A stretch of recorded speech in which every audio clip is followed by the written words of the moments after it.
Hey, we got numbers. Hey guys, welcome to Cleveland Moto Podcast, episode number 527. Light 'em up, boys! Oh shit! Hold on. Come on, Sleepy. Oh, there you go. Nice, Dude. This is Secret Santa juice. Dude, like a whole carton of this shit showed up to my house, and no note, nothing. Just. That's all right. But sneakily enough, it said Sleepy on it. So it's definitely some THC powered? Yeah. Oh, it is? Yeah. That's great for iced tea lemonade, my favorite drink in the world. So somebody's really cool. Yeah. So with us tonight, we have a short crew because we got people having adventures out there. So to my immediate left, we have... Oh, me, Steve, Sleepy. I was waiting. And Sleepy, what did you ride here tonight? Big black vehicle. And what is that big black vehicle? A 2026 Chevy Trail Boss Colorado. Yeah, right. With wheels and things. Oh, it looks spectacular. It's like a starship. It is pretty amazing. Is this a new unit? Yeah, I gave up. Everything I owned kind of broke. So it was either like put a lot of money into a whole bunch of broken shit or just suck it up. And so I cleaned out my savings and I just said, fuck it. I never had a new car before. Actually, you said suck it. Yeah. Honestly, the truck allocation system is working. Yeah. Because the dead guy Dodge is going to go to Ryan. Possibly. We're working on that. But It might be a flex plate. Oh. It might not be a piston. Good for you. 2 or 3 people now that are like, I build these things every fucking day. Okay. And yes, you were correct in your first thought because it does sound like a broken rod. Right. But you didn't lose oil pressure. Right. And this and that. And he's like, so to me, it could be a flex plate because they're right back there. So I was like, okay. Because A, I had the transmission rebuilt. Yes, so that's their problem. Yeah. I just have to find out if that's the problem. Exactly. A compression test on all 8 cylinders would tell you that real quick. Well, yep, well, exactly. As funny as it sounds, the one Dodge full-size that I had for a very brief period of time, the flex plate came loose. And so I had to get under the truck, remove the cover, rotate the flywheel, torque every bolt because it had the transmission out. So yeah, it might get lucky, but well, would it still move forward though? Because I was able to limp it forward. Absolutely, it'll just sound like it's got a knocking rod. Right. I hope that should be under warranty with whoever installed it. Exactly, 100%. So that'd be fucking dope. And then I could hand that to my wife and let her put chickens in that and keep out of my car. There you go. Yes. Sounds like the best possible scenario. Yes. And to his left, Johnny Mac. What'd you ride tonight? I drove. Yeah, well, it's winter. We accept that. To his left tonight, Shanky Smith. Shanker Smith. What'd you ride tonight? Well, during the day, I rode the Yellow Monkey. Hold on, we got to go to the official Shanky's cam for Shanky Smith. Shanky's cam. There it is. Look at that, Shanky's cam. Yay. So you rode the Monkey today? Yeah, I had to run around Lakewood a little bit and jumped on there. I was going to ride it tonight, but it's got a little brisk. It did. And so I drove the Kia, 2012 Kia. If you think it's brisk now, wait till we leave the podcast. Right. I'm going not far. And Tom, you rode some bikes today. Oh yeah, I took the buddy out. I had a couple of test rides all day, just kind of moving in and out. Yeah, because we actually didn't have snow today. We actually had the weather was improving today. Well, if there's no snow on the ground and no rain in the sky, I'm going to ride. Let's do it. Yeah, so it was pretty cool. And then today I rode over here today on the 2013 Ducati 696, the monster. Did not see that coming. Right? And it was one of those ones where I was like, you know what? It's so short to get over here. I was like, I'm just going to throw my jacket and helmet on real quick because I've taken the bike on a short ride around the neighborhood since Tom worked on it, since they got everything going. And it's a nice bike to ride. It's a good little bike. And it is the economy Ducati or the expensive SV650, depending on how you want to look at it. Does that have fuel squirters in it? It does. It does, but it does have a manual choke, which in this case is an enrichener circuit. Yes. So just to get it going, you got to have that lever pulled. Which, when I got it outside the shop today, the gas that's in it is probably a couple of 3 years old. So even with the enrichener in full let's get going mode, it still fought me every bit of the way. I was very glad we had a brand new battery in it. I have some really good news for you. Yeah. You know how you said you're hoping that you're going to be able to get home on it? Well, we have Alex from Australia here, and he's in the future, so he's going to be able to tell us whether or not you made it home. So, Alex, according to tomorrow's information, did Phil make it home? I make it home, right. Did I make it home on the 696 Ducati? That's a great question. Well, I mean, it is Italian, so it does not like cold. It hates cold. At all. It hates cold. So when I took it out of a pre-warmed 66-degree showroom and it gave me that much trouble starting it, I'm a little concerned what it's going to do in a 45-degree or 42-degree after the podcast start. So we'll see. Yeehaw. But anyway, it is fun, and we're going to talk about that $1,200 Ducati 696 monster. Charles McGoggin says, hello, everyone. Happy Shanky's Thursday. Well, right back at you, Chuck. We got them coming in hard. We do. They're doing their thing. This is awesome. Scott Dennis, happy Shanky Thursday from Always Sunny, Wintersville, Ohio. I know they call it Wintersville. Yeah. Yes. It keeps going. Awesome. Welcome, boys. Welcome. Gotta love Welcome it. to the show. And a little update for you. Rob Thornton just bumped his membership from $1 to $10. Yay! Hey, Rob, we love you, man. Well done, sir. Well done.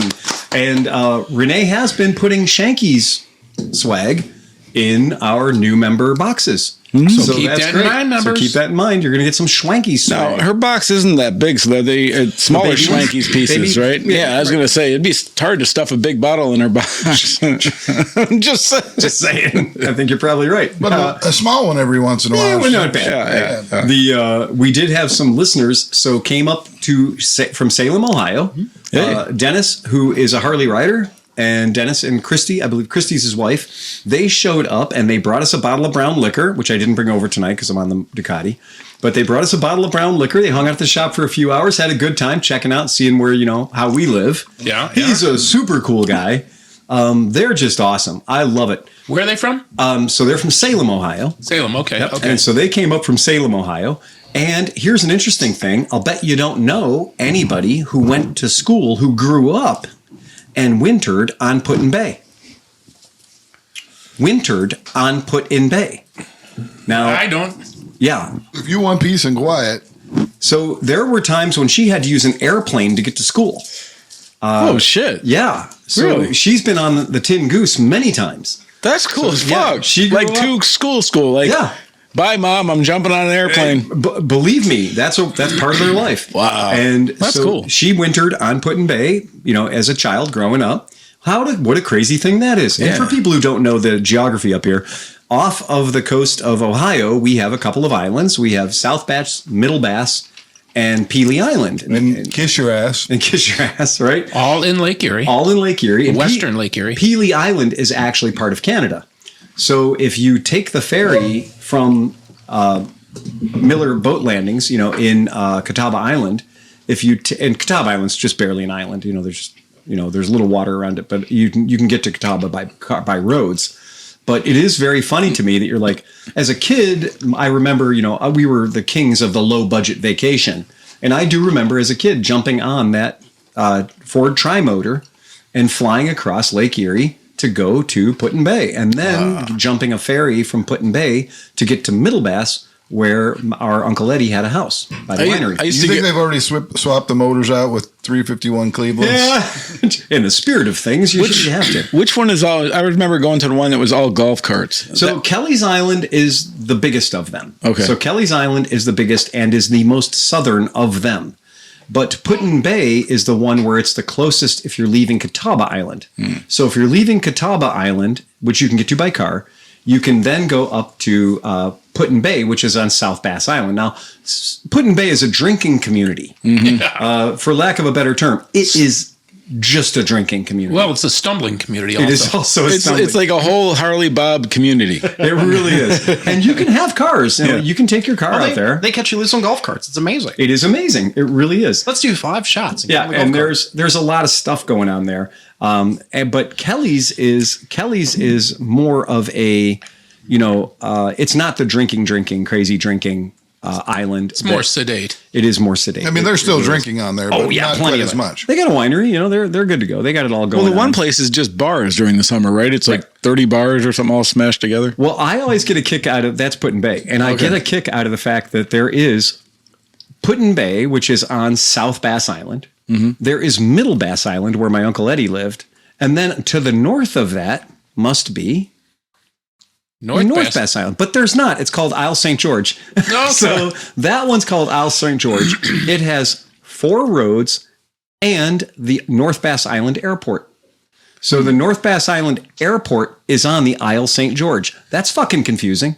I applied for the Put-in-Bay Police Department, We were just and they called me for an interview, and I was like, no. I don't see me doing this. I could just see you with like 8 guys' heads underneath your arms back then, just walking around. It's Put-in-Bay. And if things get too froggy on Put-in-Bay, what they do is they just put you on lockdown until the police come over on the ferry in the morning. Yeah. It's not the kind of thing where if it's 10 o'clock at night and shit gets super rowdy, they're like, oh, fire up a ferry. We need some extra cops out here. No, but I remember, I don't remember too much from back then, but I remember being stuck on that island because the ferry stops running. Yes. And if you miss it, you're fucked. Because if you don't have a way you to live sleep there until 7 o'clock in the morning. Yeah. So another island that's up there is Johnson's Island. Correct. Now, Johnson's Island Has interesting history. It has quite the interesting history because it was a prison for Confederate officers. Prisoner of war camp. A prisoner of war camp on Johnson Island. And Johnson Island is much like... During the Civil War, yeah. Correct. And Johnson's Island is very much like Catawba Island. It is called an island. However, you can get there by road, I believe the bridge is 50 cents to go from the mainland to Johnson's Island.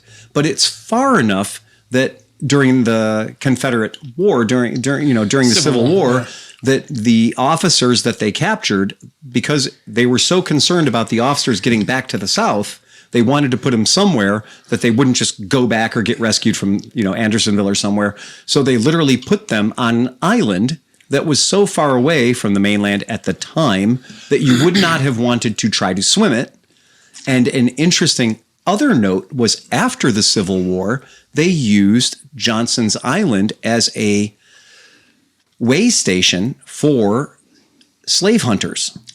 So for the bounty hunters that went up to capture fleed slaves, because remember, after the Civil War, there were a lot of people that from down south felt like all those slaves that escaped into Canada were their property. Yeah. And they would hire guys to go and round these guys up. Right. And they would put them in a impromptu holding area on Johnson Island. And Johnson Island is one of the only places you can go where there are Southern Confederate soldiers' tombstones next to slaves' tombstones. Weird. So they have a separate graveyard. Graveyard, yeah. Right. For both captured slaves and for Confederate soldiers who happened to die when they were there. Ain't that something? And now a word from our sponsor, LGB Train Set, because everybody listening now has a train set in their basement that they'll be getting trestles for and little people. Welcome to Trains and Ohio History. That's the Underground Railroad, not the Lionel.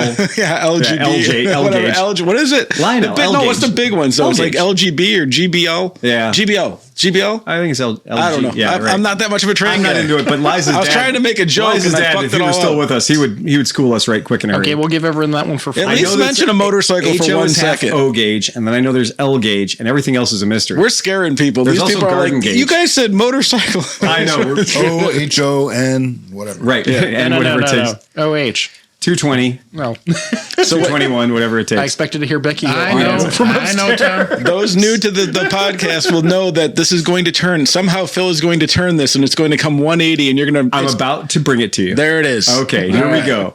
So Pelee Island, which if Sleepy throws this picture up so our friends at home can appreciate it, Pelee Island has this unique distinction of being Canada. It is just across the border into Canada. And so years ago, we used to have a scooter rally that couldn't be beat on Pelee Island, which is a bad idea. Well, bad idea for them, great idea for us, because, well, you can't leave the island. So the one year we happened to go up there, and we had such a good time that the people that were on Pelee Island thought it'd be a great idea if we weren't on Pelee Island anymore. And so the police all showed up. Now, from Pelee Island, there are not one, but 2 ferries. One ferry goes to the United States of America.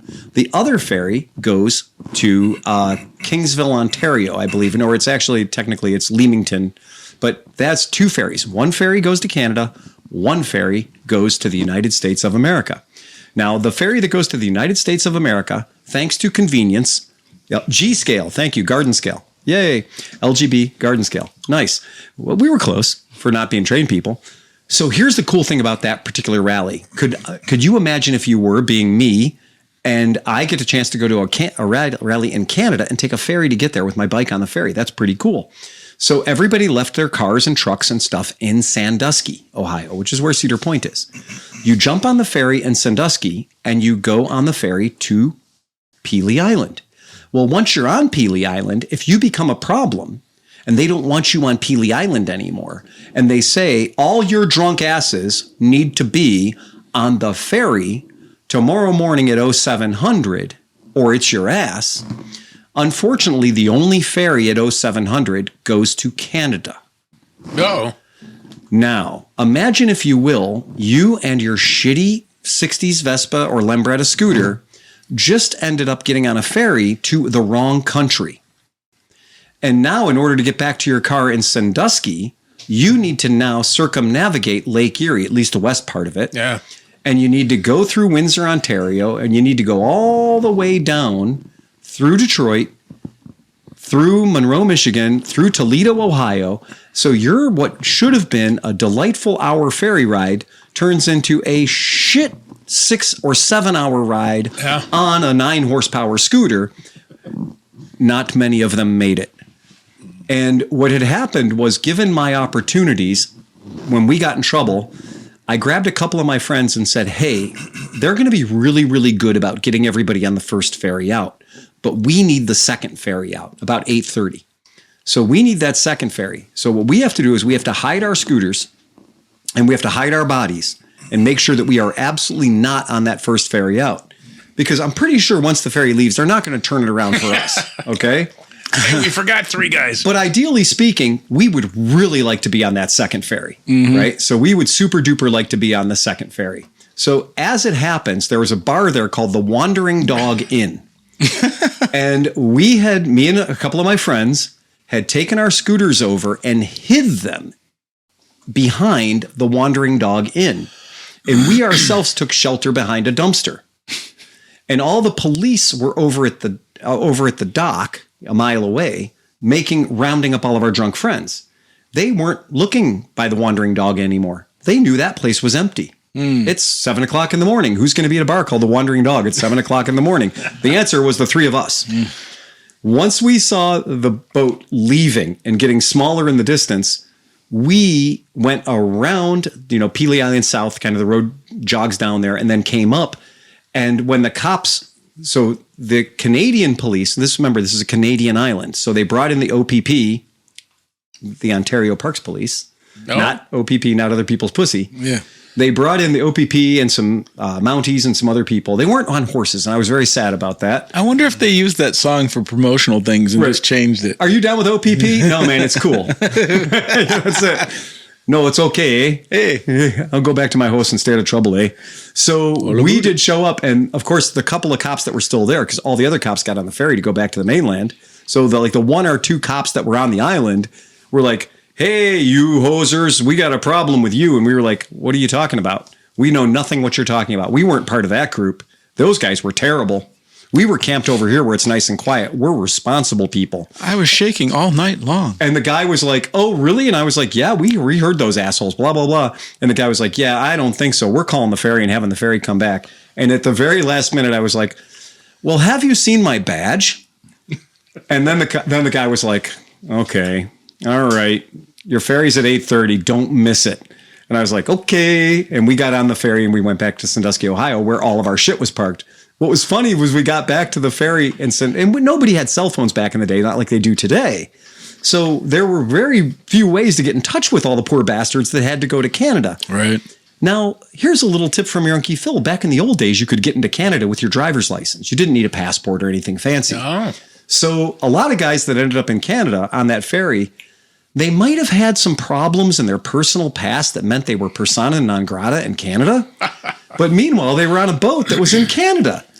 Imagine that conundrum. You're not allowed in Canada, but you're already in Canada. So they had a real problem with the people who weren't supposed to be in Canada that were already in Canada, that were being asked to leave through a whole lot of Canada. It was a very, very weird thing, and we never had the rally on that island ever again. But I think they're due. Yeah. Oh, it's you assholes again. Oh, I don't think anybody on the force is going to remember that, because that was like 25 years ago. Your picture is plastered. Thank goodness you're 25 years older. Yeah, but I'm slower. I just remember somebody taking like a Honda Spree 50 and launching it off the pier into the water and dragging it out of the water and then getting it running and launching it off the pier into the water again. EPA be damned, or whatever the Canadian version of that is. But it was a great rally, and it was the most violently I've ever been ejected from a rally, or the most authority ever implied. But it's super fun, super cool. Go ahead, Sleepy. What? I saw your finger up. I thought we had incoming news. No. Sorry. Okay. So tonight on tonight's podcast, there are a great number of things that we have to talk about, but not least of which is we made a mistake. We never make mistakes. We never made a mistake ever in our life, ever. I thought I did once, but I was wrong. I mean, I moved to New Orleans. It turns out the big old motorcycle dirt bikey race at the AIM Expo is not on Friday. Oh. It's on Saturday. Oh. And we're leaving on Friday. Oh. We have to alter our plans. Yeah. So I'm going to work on that. Okay. Yeah, I'm going to work on that. Because I think if we're going to be there, I think we want to be there for the Supercross race. But it is a separate ticket and everything else. And our friend who was here that was like, oh, no, you get VIP passes and the whole deal. No, you don't. That's all a la carte. So we'll figure that out. Yeah. But whoops, we made a mistake. Yeah. So change of flight ticket. I spent worse money on worse things. we'll figure it out. Yeah. We'll alter it whatever way. I was wondering why we were leaving before Saturday and Sunday. It seems like Saturday would be a fun day to be there. I think what we're going to do is we're probably going to leave Saturday night on the red eye. Ooh. So that seems to be the right way to get out of it. Yeah, just fall asleep on the plane. Yeah. And you know, that's just the way. I think we're going to try that. We'll figure it out. Well, but Sean might have a problem with that. Figure it out. Because Sean will be at the club. And then getting Sean out of the club. Yeah, well, we'll figure it out. There's like I said, it's not a tragedy, but it is a change of plans. It's a tragedy. Yes, it is. It's terrible. I envy that boy's enthusiasm for being up at night. Yeah. Oh my God. Yeah, he's go. Yes. Sleep when I'm dead. Yes. Yeah, that's cool. That's all right. Not me. I was like, time to go to bed. Yeah, me too. Yeah. I mean, it was fun because Robot was there. So Robot and I were kind of hanging out. And then John was causing problems with security at the Gold Spike. I saw that. Oh, man. Yeah, John was not making any friends. John turned a pat down into a non-consensual sexual experience. And the gentleman doing the pat job was not loving it. Well, but you have to explain. very fun. You have to remember, though, that you guys were just trying to get to your hotel room, and all of a sudden you had to go through a club line. Yeah, that's how it went. That was it. And John was like, what? The funny thing was them trying to disarm us. Yeah. Because, we're all carrying sharp, stabby things. And the guy was like, you can't go into that club. And I was like, what? My hotel room? Yeah. Don't care about club. Go there. Right. I'm sleeping in this building. Yeah, I'm sleeping in this building, and I have a stabby thing on me, so you're just going to have to escort me to my room, I guess. Yeah. And that was way more than they were planning for. Their system did not allow for sharp, stabby things or hotel residents, I suppose. Anyway, here we are. Super weird. I just don't understand why you can't have an entrance straight to your hotel. Because that would cost money. I mean, if you make me go through the club, then turning the lobby of their hotel into a uns club was a great idea until they tried to figure out okay, how are we going to do security when there's at least 400 residents in the hotel? They should just have, if you have a fucking key, you get to go through that door and into your room. I agree. Yeah.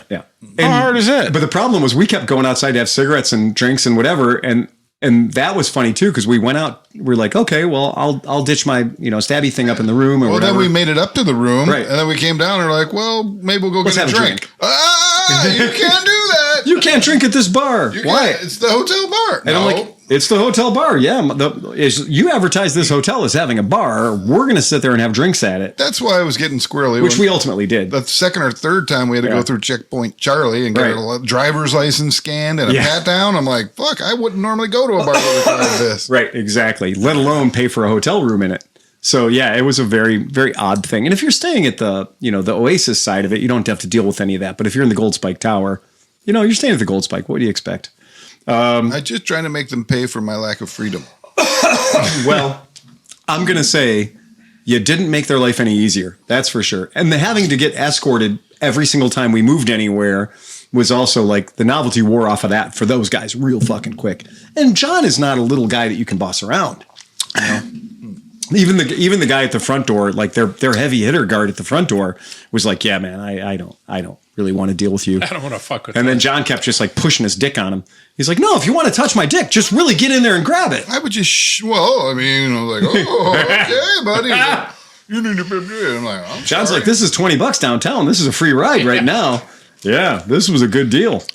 So, interesting. Your buttocks touched my face. I'm like, well, that's part of the job, bro. Yeah, you put your face by my buttocks. What do you expect? Right? Don't be mad at me. You No, chose this. get right up in there, man. This is your job. If I'm getting the full reach around, let's go. Let's do it. And unfortunately for you, I'm coming back from walking for fucking like a whole day. I'll be back in 5. Yeah, exactly. I'm just going to circle the building until you give me a free pass. Yeah, that's it. You're going to know too much about me by the time this night's over.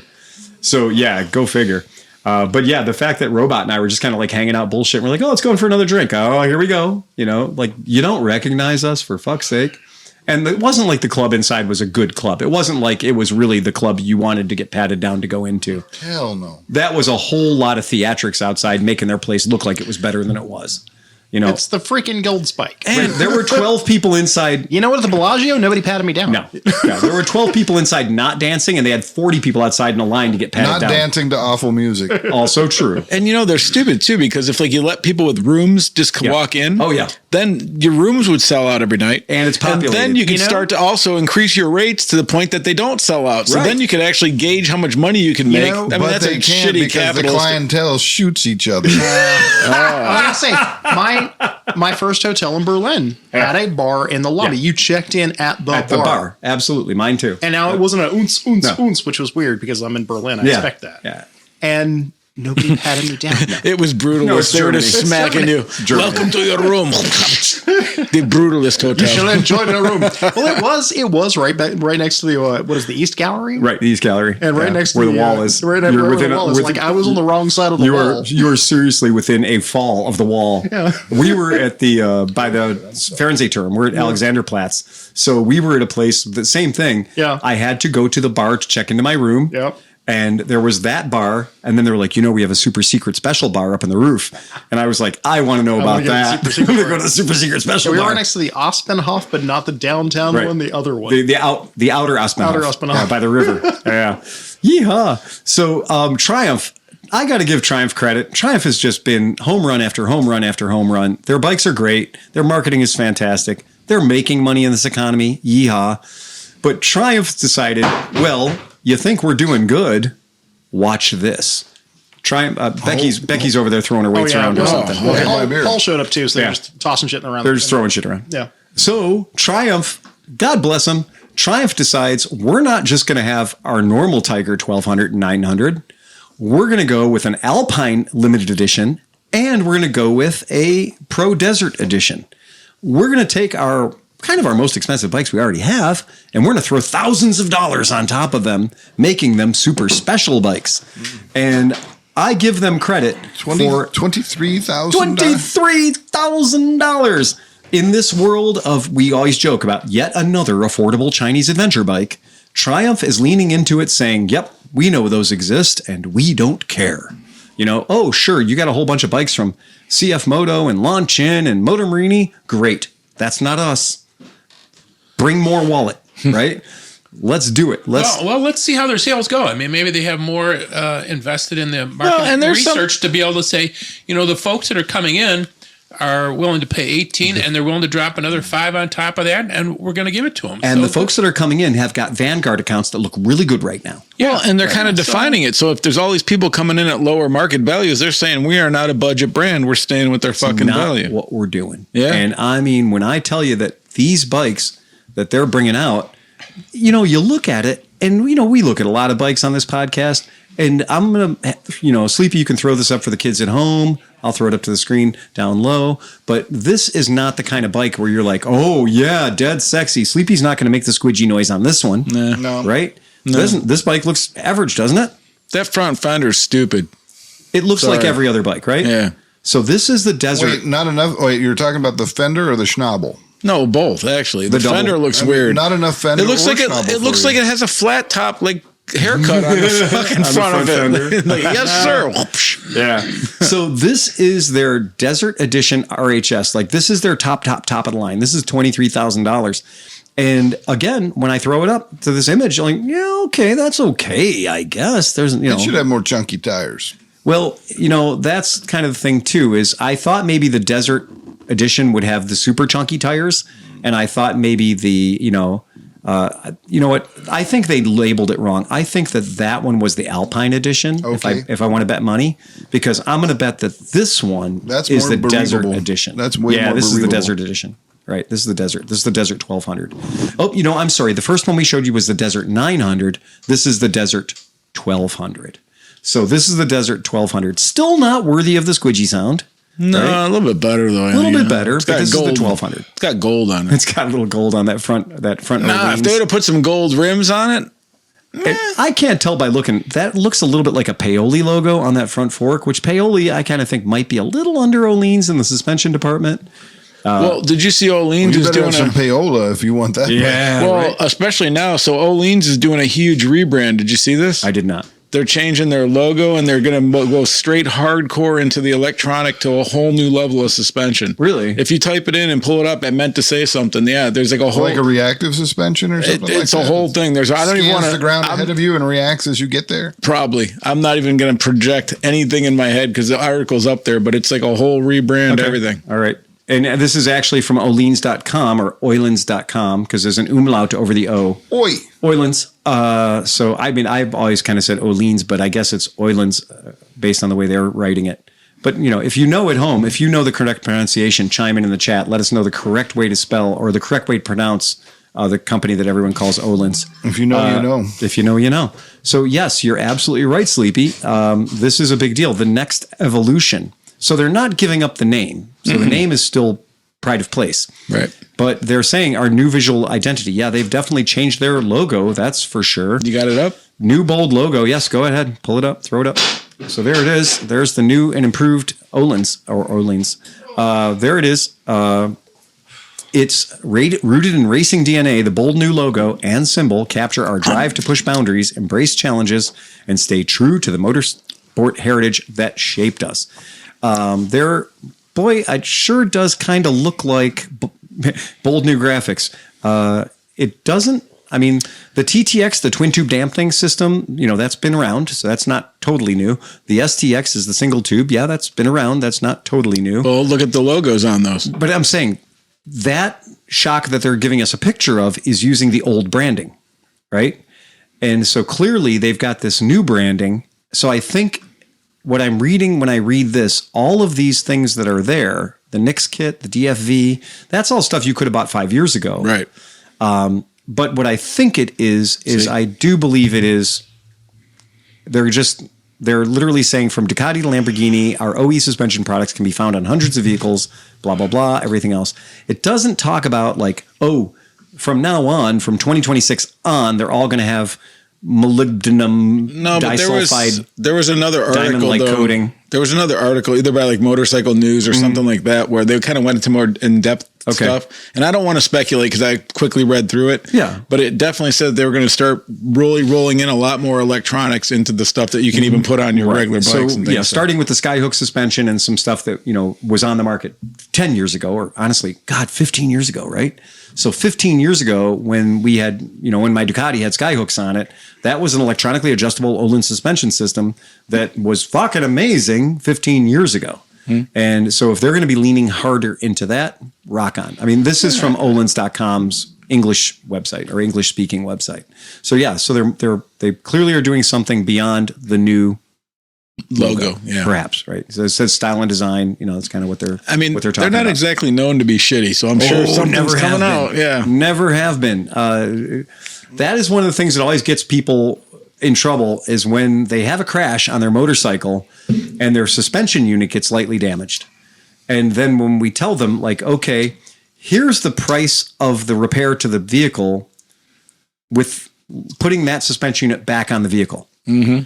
But if we have to change that suspension unit, that one suspension unit is over $2,000. Oh, yeah. And that is the difference between a bike being totaled out and you getting a check from the insurance company for half of what you paid for the damn thing, or riding a bike with a big old scratch on the side of your suspension.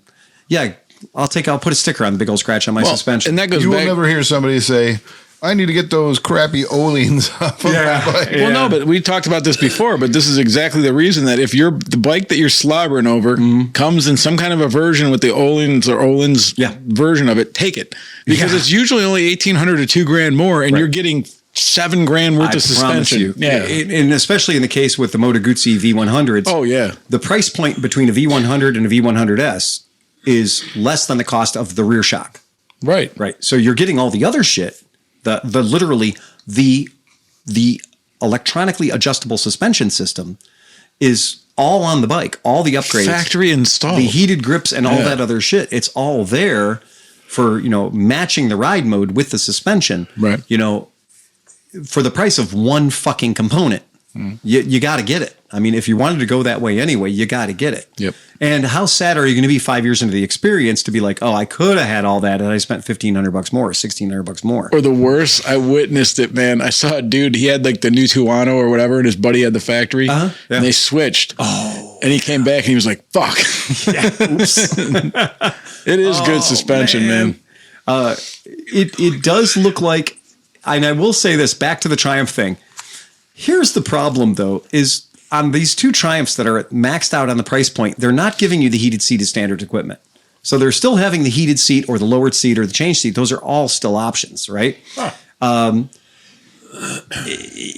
If you go to the 1200 now, then you do get the heated seat as standard equipment.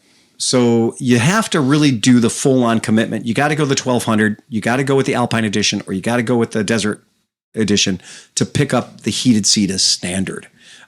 They also hilariously blind spot assist, like you have in your car, like, there's a car in my blind spot.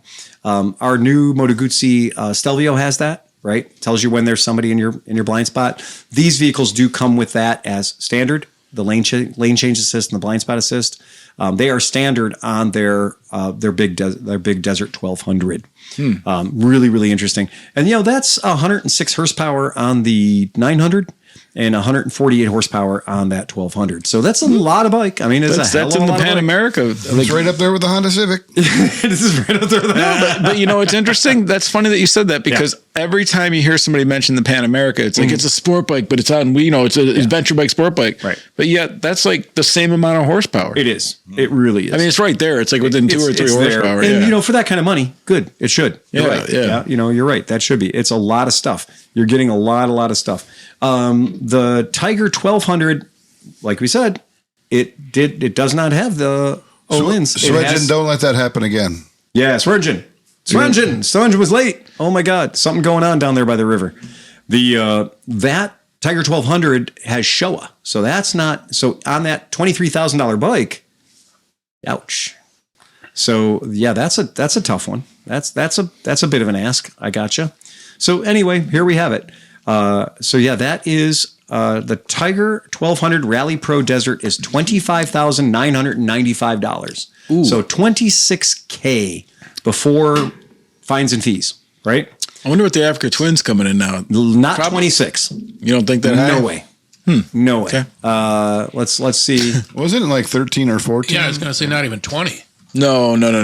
That was 2016's by 14,399. For which version? So this is just their Africa Twin. Okay. So let's Mr. No.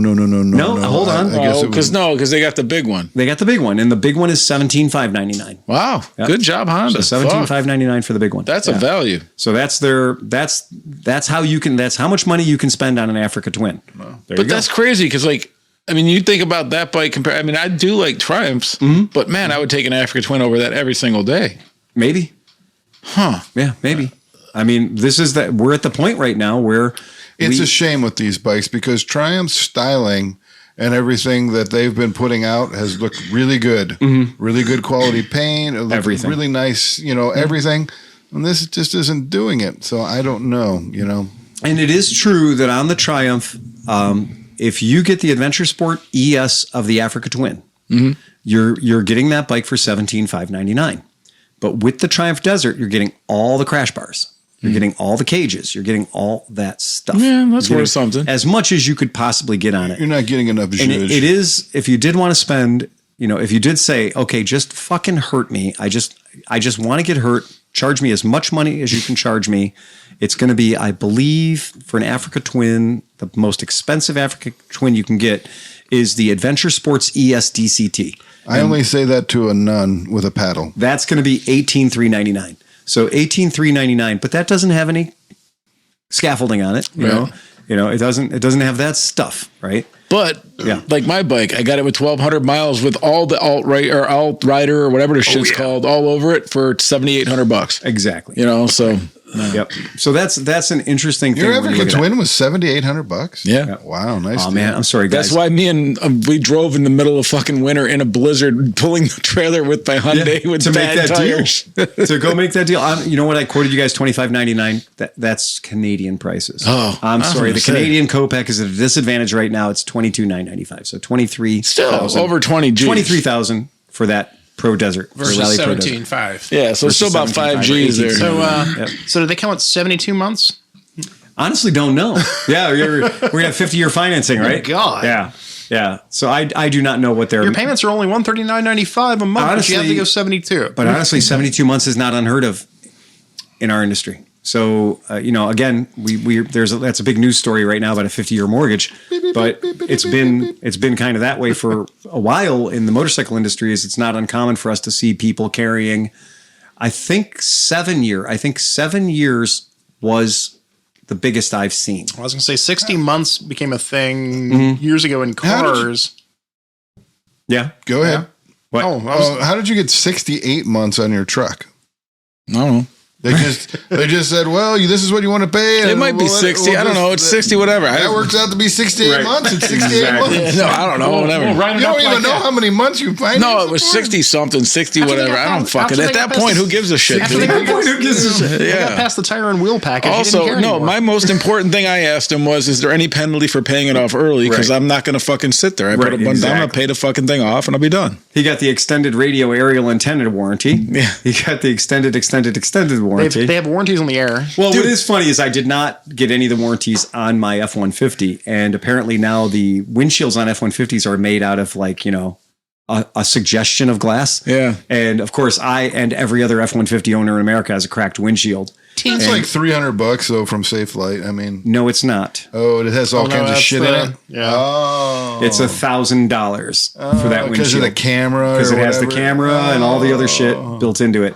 So yeah, it's unfortunately windshields are no longer free on your insurance. No, it's if you have $1,000 deductible, it's $1,000 deductible, and your insurance goes up. Enjoy the dick in the box. Right, enjoy the dick in the box. Enjoy looking through the crack in the windshield. Yeah, that's absolutely true. And every F-150 forum I'm on is like, yeah, cracked.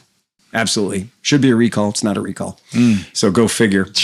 In the smaller, more exciting, more interesting motorcycle category, we did spend a little bit of time last week talking about the Ibex 450 versus the Motomarini Vittore 450 and how we were talking about both of these motorcycles is going to be in the neighborhood of 48 horsepower, and they're going to be in the neighborhood of $6,400, $6,499. Well, again, what were we talking about? There are still motherfuckers with money out there. We don't want to ignore those guys. Hey, Ducati, what's that you're doing over there, buddy? Oh, turns out what Ducati's doing is they took their Enduro, their EX 450 Desmo, which was a dirt bike, and they put turn signals on it and a headlight and made it street legal. So now you can get a Ducati Desmo 450 Enduro with full legal road leaguer shit. You got it up there? Oh, I sure do. Let me see. Yeah. So I sure do. So this one here that we see in the picture is the Dirty Dirt version, right? Okay. So that's the Dirty Dirt version. Well, they are going to have a Streety Street version. And I'll go ahead and pull that up for us now too. Give me a second here. You're fine. Oh, give me a second. That's it. Well, you know what else is funny? Did you see this? This came out today too. So QJ didn't want to be left out. So now QJ brought a 450 out too, to go against the Ibex and the other one. So now there's like a whole slew of these fucking things. Oh my God. And the QJ will be branded also as a Benelli and some other stuff, right? Yeah. So they're going to have that too. So everybody's going to have a 450. Yeah, it went from like, man, nobody's going to make me a 450 to like, they're like, okay, fuckers, here's 17 here's of them. all of them. Here's the gold standard in your fucking 50s is that a CRF. Right. 450L is $10,999. It's like, yeah. Yeah, right. So that's Wow. This one's 69. That was 69, right? Yeah, the QJ will be 69 for a pretty looking. It's on Adventure Rider if you want to pull it up. But that's not. I'm talking about the Ducati. See, we know CF Moto is going to blow out the bottom end. Right. Yeah, you're right. You're right. You're right. But you're talking about a Ducati, and I'm like, all right. Or even, and I don't know how much the Triumph is. Triumph just came out with a 452. Yep. But I can't believe that they're going to be cheaper than the Honda. Or more reliable. Yeah, I don't see that either. Well, I don't know though. I mean, if they don't have the fancy, like what kind of an engine's in the Ducatis? Well, that's a Desmo. I'm glad you brought that up, Sleepy, because the motor that's in this street legal motorcycle is not 40 horsepower. No, it's considerably more than that. And it's our Honda CRF 450 is kicking around 52 horsepower, right? But that 450 that's in that Ducati is kicking around well over 60 horsepower. So that's a supermoto just fucking. Well, that's a motocrosser. I mean, if you can blow away a CRF 450 with horsepower, but we talked about this in the last podcast. A 450 making 60 horsepower inspires no confidence in me. Also, no kidding. A Ducati dirt bike. What's the service interval? Well, this is right. What's the service going? Every 3 laps. Yeah, well, like he said, every trip around the block. Zimbo over there. That whole thing. I mean, this 450 Enduro, 63 horsepower, 40 torques, right? That's a solid 20 horsepower more than anybody else it's competing with. Enjoy it while it lasts. Enjoy it while it lasts. Right. Well, that was always the thing, though, is every time you rode a CRF 450R, you literally had to change the oil. Right. Like that wasn't a thing. You literally had to change it as soon as you got off the track. So now imagine a 60 horsepower version made by Ducati. You have to change it while you're riding it. Exactly. I fucking hate Ducati. And it costs $1,200. Right. And I mean, now granted, if you are saying this is a motorcycle that I can legally ride on the street, that I can ride to and from the trails and then go have fun on the trails, right? And they were saying it was going to be out in 2027, but they're beating themselves to the punch. They're bringing it out for 2026. It's scheduled to be in showrooms by July. How did they get Kimco to push it out that fast? I don't think this has got Kimco anything in it. I'm pretty sure there's 0% Kimco with this particular bike. I'd like to pay way too much money for way too much horsepower. It could very well be. It could very, very well be. And this has got all the everythings. I mean, this is literally all the stuff. It is going to be a fucking rocket ship. But who knows? Will it win races? Well, their MX version does. So the off-road version is dominant. Now, we're taking the off-road bike, and how badly are we neutering it for the street? Well, according to this, not very much. We're not taking anything off of it. We're just putting turn signals and lights on it. So that's quite a flex, quite a thing. And if you want to say, we have class-leading performance, you do.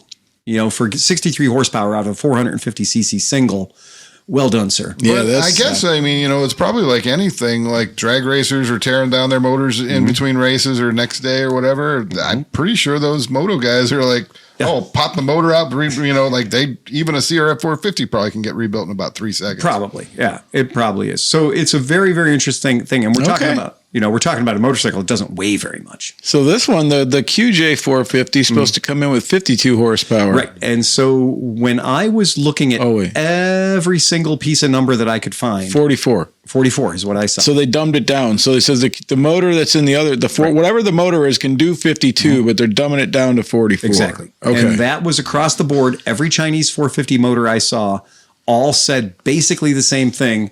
They're all going to be between 40 horsepower and 43 horsepower, depending on where you look. Right. And, I've actually seen claims for those two numbers on the same bike in different documents. So that's an interesting thing. It's almost like in the car world when you have a turbocharger. Well, we can keep turning it up. Yes, we can keep turning it up and turning it up and turning it up. About to talk about that too, because your there's reliability. another bike but now the question is, now you just beat everybody in the horsepower game with your single cylinder, under 300 pounds Enduro bike that is street legal. Terrible idea, but street legal. $12,000.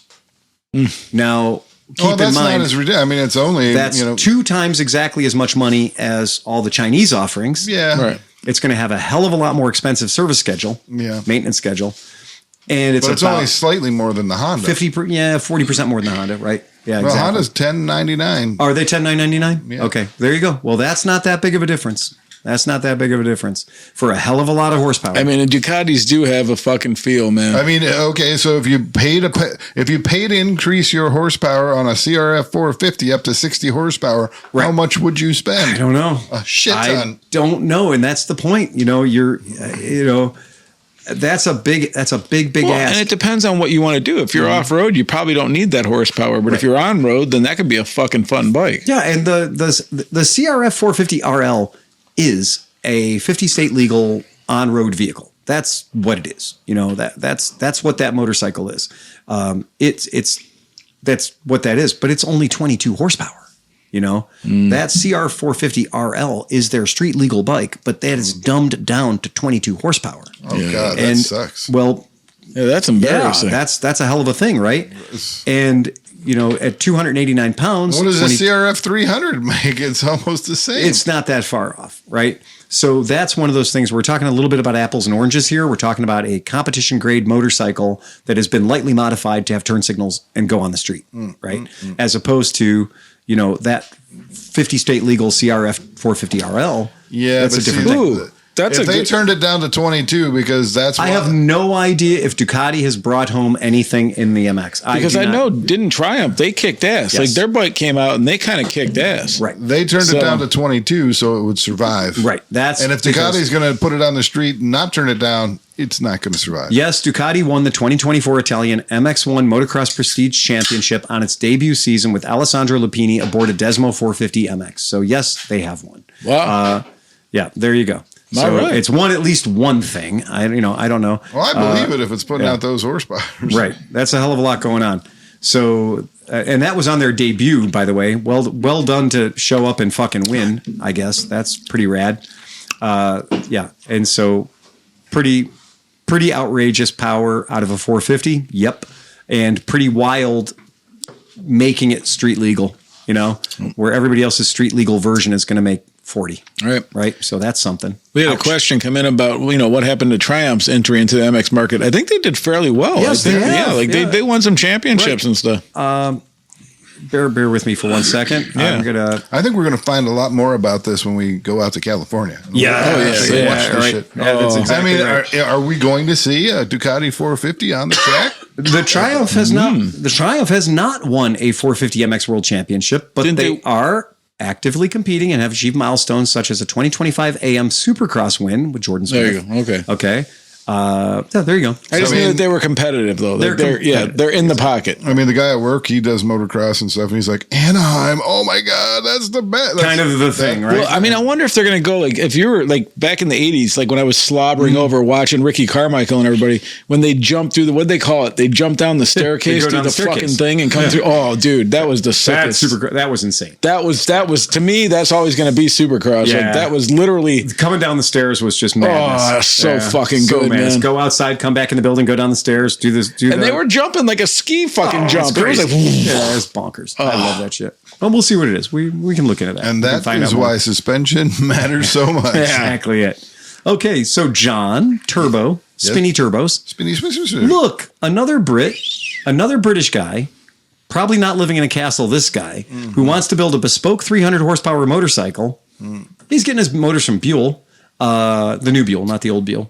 So it's called Langan Motorcycles. So Langan Motorcycles is a dude that has quite a bit of motorcycle history. Yay. Now, the reason you might have heard that is a couple of years ago, we talked about Langan selling a custom-built two-stroke. So Langan, when everyone else was zigging, he zagged and he built a two-stroke. And he built the first road-going production two-stroke motorcycle in over 30 years. I kind of remember that. Kind of a cool thing, kind of a neat deal. It was 185 horsepower and only weighed 185 kilograms, which in regular units is, I don't know, 400 pounds. Cylindre it had. I think that bike was a twin or a triple. I'm not exactly certain. We could look it up if we wanted to. Yeah. But here's what Yeah, we'll go ahead and pull it up just because you want to see it, right? Sure. Okay. Yes, please. The legacy of the Langen two-stroke. I started reading this article, because we got the show notes, and it started out with all the precursor turbo bikes and stuff, talking about the CX650 turbo and everything like that. And I never really made it to the meat and bones because I was, at work just trying to grab here and there. This two-stroke, 76 horsepower out of 250 cc's. It's insane. Yeah. 250 cc V-twin putting out 76 horsepower. That, my friend, is a lot. What's the track record though? Like, did they last? I don't know. I honestly don't know anybody who's ever owned one. That's at 22,000 RPM. It's $29,000 to buy one. I'll tell you that. I'll tell you that for nothing. But it is. I mean, you can pull the pictures up. She's a sexy girl. Oh yeah. Yeah, she's a sexy girl. Oh, I love the pipes. I didn't see it at we first. love the pipes? Oh yeah, it's got the little stinger. Yeah, we love that. That shit's right. That's worthy of the noise. Absolutely. Yeah, that's worthy of the noise. We brought this up in a podcast a couple of years ago. We're talking about this particular one. I think it was just vaporware then, but they've been selling there on the road. You can buy one. There's license plates and turn signals and all that good shit. The frame is beautiful. I'm glad you said that because you're really going to like the new one. What's funny about this bike is there is no doubt you're looking at a custom hand-built motorcycle here. When you look at this, there is not an off the fucking shelf part on that bike. Kind of like the arches. The arches have that feel about same kind of thing, right? That same. But I mean, no robots were harmed in looking at this motorcycle. Every part has been handcrafted. Oh no shit! Right. Evil Dead Alive says we need sound clips. Yeah. Screw demonetization. We need sound clips. We need to hear it. We need to know what that. Can you imagine if they pull the copyright over an engine noise? Oh, that was a revving two-stroke V-twin. That's obviously this. Oh man, you're not kidding. I wouldn't care. I honestly wouldn't. I don't think the AI that checks all that even cares. You know what I mean? It's just picking up whatever. They just don't want YouTube videos to be out there. The picture of the motor, if you're going to throw this up, Sleepy, the picture of this motor is quite interesting. I love the look of this motor. Wow. I love the intake snorkels are gorgeous. It's a wild looking 90-degree V-twin.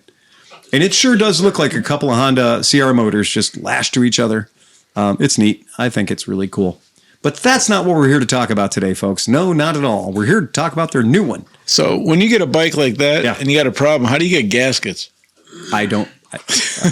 Right? Like when you're dealing with that? Build your own gasket, I suppose, at that point. Holy shit. Yeah, at that point, I got to say, we're going to build our own gasket. Well, in the old days, we used to use cardboard. Yeah, that was right. Cereal box. Yeah, cereal box. Cereal box is the best. Soak it in grease. I want to let you finish talking about the Langen, but that brings up a thing that I want to touch. I wanted to touch on from what we did last Sunday, but go ahead. Okay, that's fine. So the Langen comes two ways. It comes with a spinny turbo. Oh. And a not spinny turbo. And you said the frame on this one's even squirrelier? How does a turbo not be a spinny turbo? Well, it's not there. Okay. It's just not present, right? So it's just not present. And so this particular bike, the light speed is what they're calling it. And the light speed, they're building 185 of them. And it has 185 horsepower. But with the spinny turbos, it has 300 horsepower. Fuck's sakes. That's exactly what I thought. I was just the exact same thing. It's a 11. It's the Buell 1190 V-twin engine. That's just what it is. It's it's mapped. They map it to you and all this. Well, what's that? The shark bolt or the thunderbolt? What is the new? What is it? Shark bolt. It looks like a shark, right? But that bike is supposed to be phenomenally fast. It is, right? Yeah. It is. So you can pull the pictures up of this one, and this one gets the full stroke. Let me make sure my mouse is moist. Yeah, make sure. Yeah, make it. Yeah. So, yeah, and like every part of it, the exhaust is beautiful. Everything is gorgeous. It's a very, very cool looking motorcycle. Fuck out of here! Like that bike looks neat. Like that is cool. That bike looks sexy. I like how the swing arm continues to line at the frame, but then dips off into it like that. That is sick. I agree. The frame on that bike looks as good as the Britain. It looks as good as anything I've And look ever at the seen. radiator. They just slid that bitch in there like it's like a piece of jewelry. It is. It's a really attractive bike. John don't like it. It's okay. Oh no, I like it. I just know the price tag is going to be. And It's got to be at least $8,000. Well, you're not wrong. Right. And then like It kind of looks like a Gladys. well, what I also like is what they did with the exhaust. Oh, I think the exhaust is dead sexy. I think that the way they straight up the poop chute. Yeah, the way they place the exhaust is just really sexy too. What if you don't have to scroll buy down heated there a little seat? bit? You got some scrolling down. What's on the next row? Open up what's on my screen. It is, right? No, that's what you want to look at right there. Well, that's what we had. Okay. What's that? Oh, okay. I don't know. All right. There you go. Okay, guys. Yeah. Oh, look at that poop shooter. Yeah, I isn't didn't that see cool? that. I didn't see the double hole. Isn't that cool? Oh, so for each. Oh no. It's got 2 inputs. It's 2 cylinders. But wait, so does it have 3? Because it has a pipe on the bottom. I don't know what to tell you, Sleepy. There's an exhaust on the bottom and there's 2 holes coming out of the back, unless those are just taillights, but it's just sexy as fuck. Maybe Maybe the exhaust on the bottom's heating up it's only too. you say it's only a V twin for sure. It is a V-twin for sure. Then those are just taillights, but they're sexy. I love it. It's beautiful. I don't care. It's gorgeous. I just think it's a good looking motorcycle. Yeah, I just think it's a great looking bike. I wonder So- if they could have a fairing kit for it. It's too, hard for like me some to have aluminum. a problem with that. Yeah, no. is- I want to have a problem with it. I can't have a problem. It's The tank maybe is a little too big. yeah, and that's to me as a guy that is only looking at this like art. That's the only way I'm looking. But 300 horsepower is going to need a lot of gas. So Well, and you're going to need a fairing because you're not going over 140 on that thing without your face getting pulled off. just getting pulled right off your fucking face. does look like a pretty straight up and down. Handlebars even look like It is truly a cafe racer. There's undoubtedly, it is 100% a cafe racer. That's just what it is. So this isn't meant to go on the track or anything. No, with 300 horsepower. this is meant to be the biggest flex you can make against everyone else that shows up at the bar. You win. And the answer is taillights because I found a purple one that has the taillights. Yeah, the purple one has the tail. You know what's going to be sad? You know what's going to be sad is like this beautiful frame with this beautiful swing arm, and some dude that gets it's going to put like a 14-foot long, just like aluminum fucking ladder frame fucking swing arm. I sure hope not. To do highway drags Yeah, with this that would be 300 awful. horsepower. Oh, that would be awful. But just the same, turbo 300 horsepower bike is very, very interesting. It's There you super go, cool. Johnny Mac. Yeah, my problem is about 175,000. Evil Let's find Dead, out. I agree. Yeah, let's find out what they say the price is going to be. HB price. Let's see if they even say it. I don't know. Stop coming on yourself over here. No, can't help hold it. on, He didn't hold have to on, fucking- hold on. The standard model is $46,000. Oh, pocket not so change. bad. Yeah, come on. That's the 185. Okay. Yeah, Piper, so that's the 185. Piper, if you're listening, you're going to need Right. to drop out of Yeah, college. Right. It's going to be. I mean, it's going to be more than 100. It's going to be more than $46,000, but it's not going to be. With a face like Twice as that, you much. got ways to make money. But again, I'm happy to say that it's a British guy who doesn't live in a castle. I'm happy to say it's a British guy who has a history of motorcycles and building and competition motorcycles and everything else. So that's all good. It feels a lot like a Britain kind of experience. It sure does. Yeah. It feels a lot like a Britain. It has that kind of vibe going to I it. feel like you're personally attacking Hesketh at this point.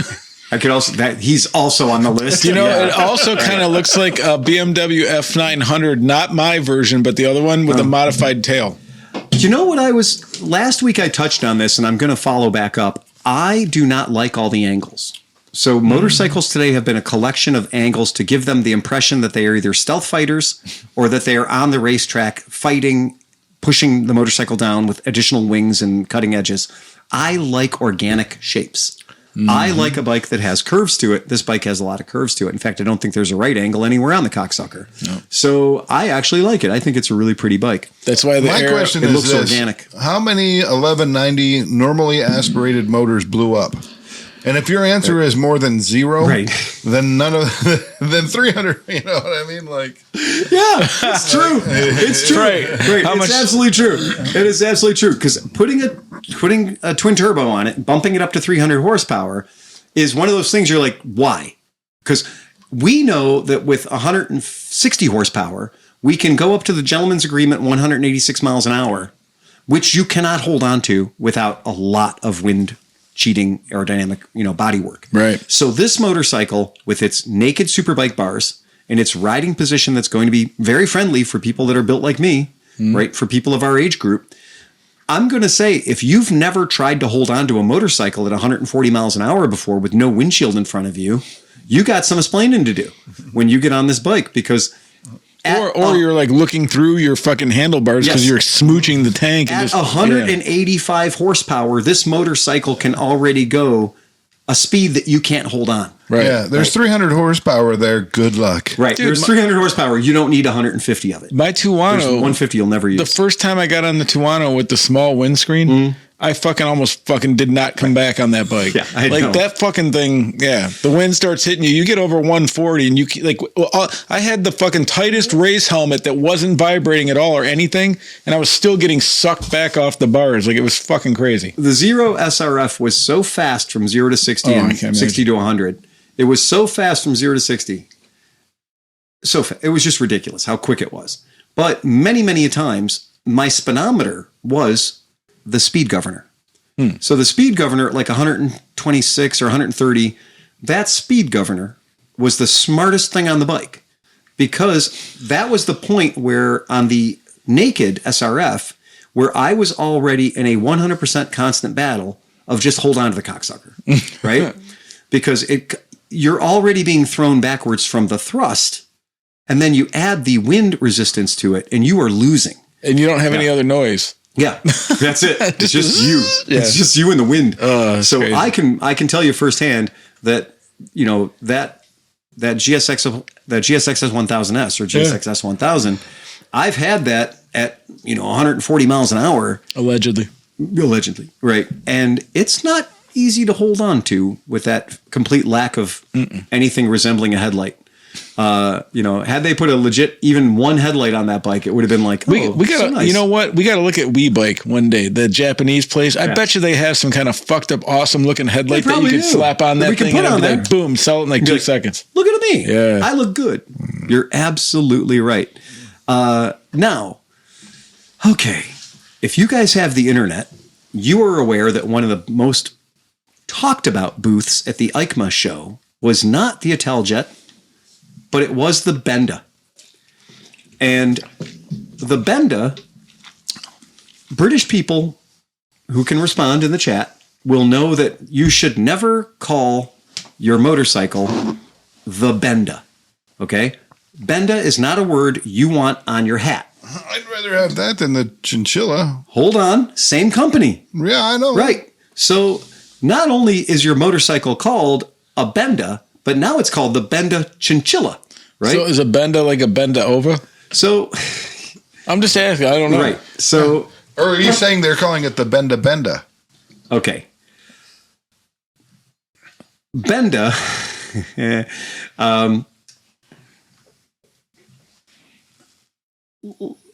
I'd rather let somebody else answer that.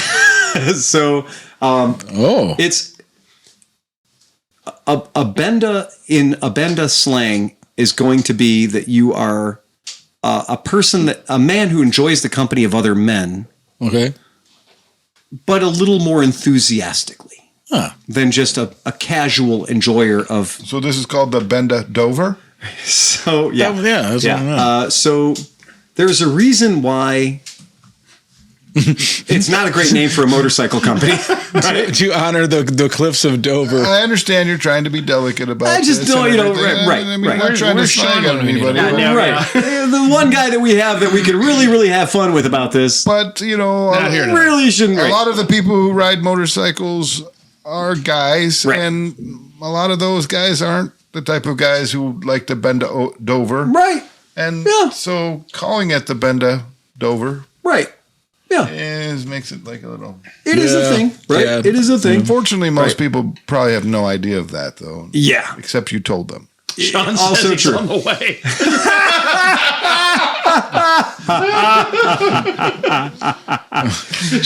Sean to the rescue. Yeah, exactly. So anyway, that's just one of those ones where it's not a great idea. You say you're on a bender, that's fine. We know you're being on a bender, that's cool. That's fine. It's the Benda peeler. Well, that'll be the fix. Dude, you just nailed it. for all the people in England, they just got to get the sticker to make it a Bender. And then everybody's like, "Oh, did you get the Bender? Yeah, all weekend, baby." Woo. Okay, so here's the trick: it's all about the application, right? So I would be further ahead. I think you'd be further ahead calling your motorcycle the wanker. Right? The tosser. The spotted dick. Right? Then we can all relate. Right. Yeah. But calling it the Bender, and you have to understand that if you say, if you and I went out drinking one night in London, and we went out and we had a great time, and the next day at breakfast, I'm like, "Wow, Steve, you had quite the Bender last night." That's not going to go over. Like, probably because of the American accents that people are like, I get it. That's what he meant. Okay. But it's just like in America, you can have an Aunt Fanny, right? But in England, if you're talking about your Aunt's Fanny, that is not good.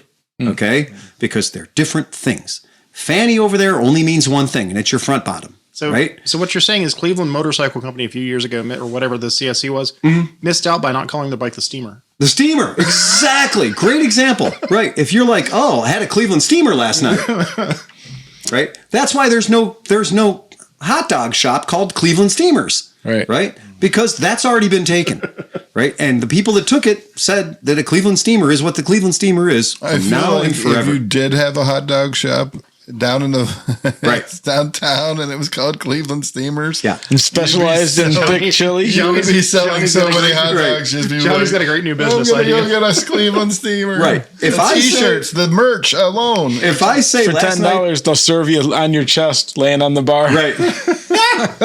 You're like, I want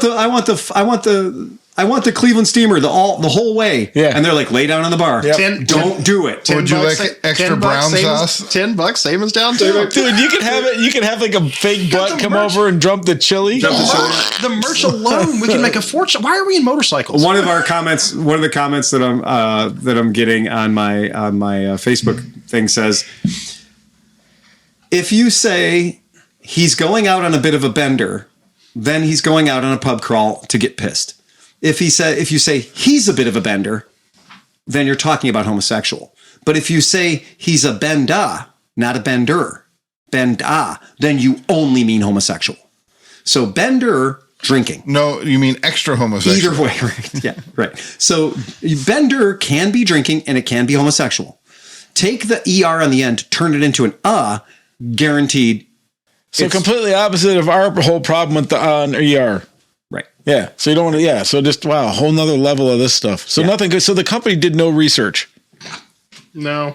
Well, their other bike is called a chinchilla. Right. We leave it at that. Right. So the reason we bring this up. Wait, it was chinchilla and like Jello Biafra or something, right? Like, wasn't it too, like Napoleon Benda? Bob. Napoleon Bob. Jello Biafra. The Benda Jello Biafra. I would buy that one, actually. The Benda leaky sphincter makes sense. I'm now wondering. The Benda chinchilla hider makes sense. Yeah. Special edition with the pinstripes called the Flaming. The flaming Benda. The Benda hamster wrapped in electrical tape makes sense, right? But anyhow, here's the reason that we bring this up, because I have gotten not one, not two, but a handful of calls this very week at my store, all people that are very, very interested in Das Benda. a Benda. And they want a Benda. And What size? What size are they looking for? they're looking for a 700 Benda. Okay. Okay, so they want the 700 Benda, and the 700 Benda that they want is the one that we joked about, is the Benda nobody asked for, which is the Benda 700, because it is a cruiser bike that happens to be an inline 4-cylinder. Okay, so it's an inline 4-cylinder cruiser bike, and that's one of those things where you go, oh well, haven't they tried that? Like, there's been inline 4-cylinder cruiser bikes before. That's not the strangest things I've ever heard of, but in this case, it's a Chinese inline 4-cylinder cruiser bike, and it's the one that I put up on my screen right now. And I leave that up to you guys whether or not you find that to be an attractive motorcycle. Questionable, curious exhaust. It is what it is. It is called the BD 700/2. They were at the AutoZone and they were like, hey, what are those stickers? Let's use that for an exhaust. Can we get some of those Buick portholes? Yeah, exactly. We'll just stick those on the side panel. If you like the Honda CTX, you're going to love this. Yeah. Well, I mean, inline So four-cylinder. wait, is it a mid? Where's the fucking foot pegs? Forward. Oh my God, no. This is the one that Renee couldn't reach the pegs on, right? This is the one that when they had it in the... No, that was the Napoleon Bob. Okay. Yeah, it was Napoleon Bob 500, which is their smaller bike, but at least it's a V-twin. So this is an inline 4. It looks like a Versys motor. Look, I mean, the it looks side of like. it? I mean, Yeah. it looks like an inline 4. It looks like a CB1000 motor. Oh, I'm sorry. Yeah. Yeah, but oh yeah, right. you're right. It looks That like a is 4. CB1000 motor to me. But what I don't like though is I don't happen to like that it looks like a cruiser bike that somebody put an extended swing arm on. Yeah. But bad. I mean, it honestly looks like a Buell Blast Dude. that somebody lowered and stretched. There's a dude on the interwebs. His name's Dr. Nut and Bolts, and he made a dragon bike. Oh. And now he's making a Harley Davidson into a stretched chopper. Oh. But like a stretched swing arm chopper. Okay. And I swear to God, it looks exactly like that. Like he's making that. He's making that bike? Yeah, yeah. Well, You could shortcut it right now. Yeah, seriously. now sometimes when we are looking at Chinese bikes, I don't want to overlook their copy. Because in this case, my friend, I'm going to read this to you. Sleepy can throw it up, make sure the folks at home can see it. This motorcycle comes with design generous impact of stance. There you go. Yes. A comprehensive combination of hardware and software make your ride smarter and more digital, taking care of your safety at the same time. Extra large rim. The back tire on this cocksucker is a 310 by 35 by R18. And oh, did you look at the headlight? Because that's not a headlight. That's some weird fucking That's a industrial flashlight. Vacuum in here. You know, what is that? What's It's a going on there? flashlight. That's the pleasurable part of the bike. That's the flashlight. It does look like an air intake on an old vacuum cleaner. Yeah. It doesn't look like a headlight, and then there's a little baby headlight above it. But then for the folks at home who are playing the home game, look at that back tire. No. This is ridiculous. This is insanity. In a 700cc bike? Come on, man. This is ridiculous. Well, what's the market for U.S.? I've had 3 calls already. Yeah. And Are you serious? I've had 3 calls already. How much is an M109R cost? They are literally saying, they're in their copy, it says 310 millimeter sports car rear tire. Like, it's not a sports car rear All right, tire. now we can talk about the Benda again. Oh, yeah, right. It has a couch level seat cushion, right? Yeah. And Sean's here. Your training's over? Somebody looked in the mirror and said Benda. Benda. Hello. The night is complete. Yes. It is complete. Training did end a bit early, so I thought, why So, go home? In the so that snorkel on the front of the bike that we thought was a headlight is not a headlight. The headlights are in the intake snorkels and the VMAX snorkels on the side of it. So the VMAX snorkels where the air should be going in, the light is coming out of. That's fucking weird. This is a weird motorcycle. This bike gets all the fucking weird. I don't have a good answer for this.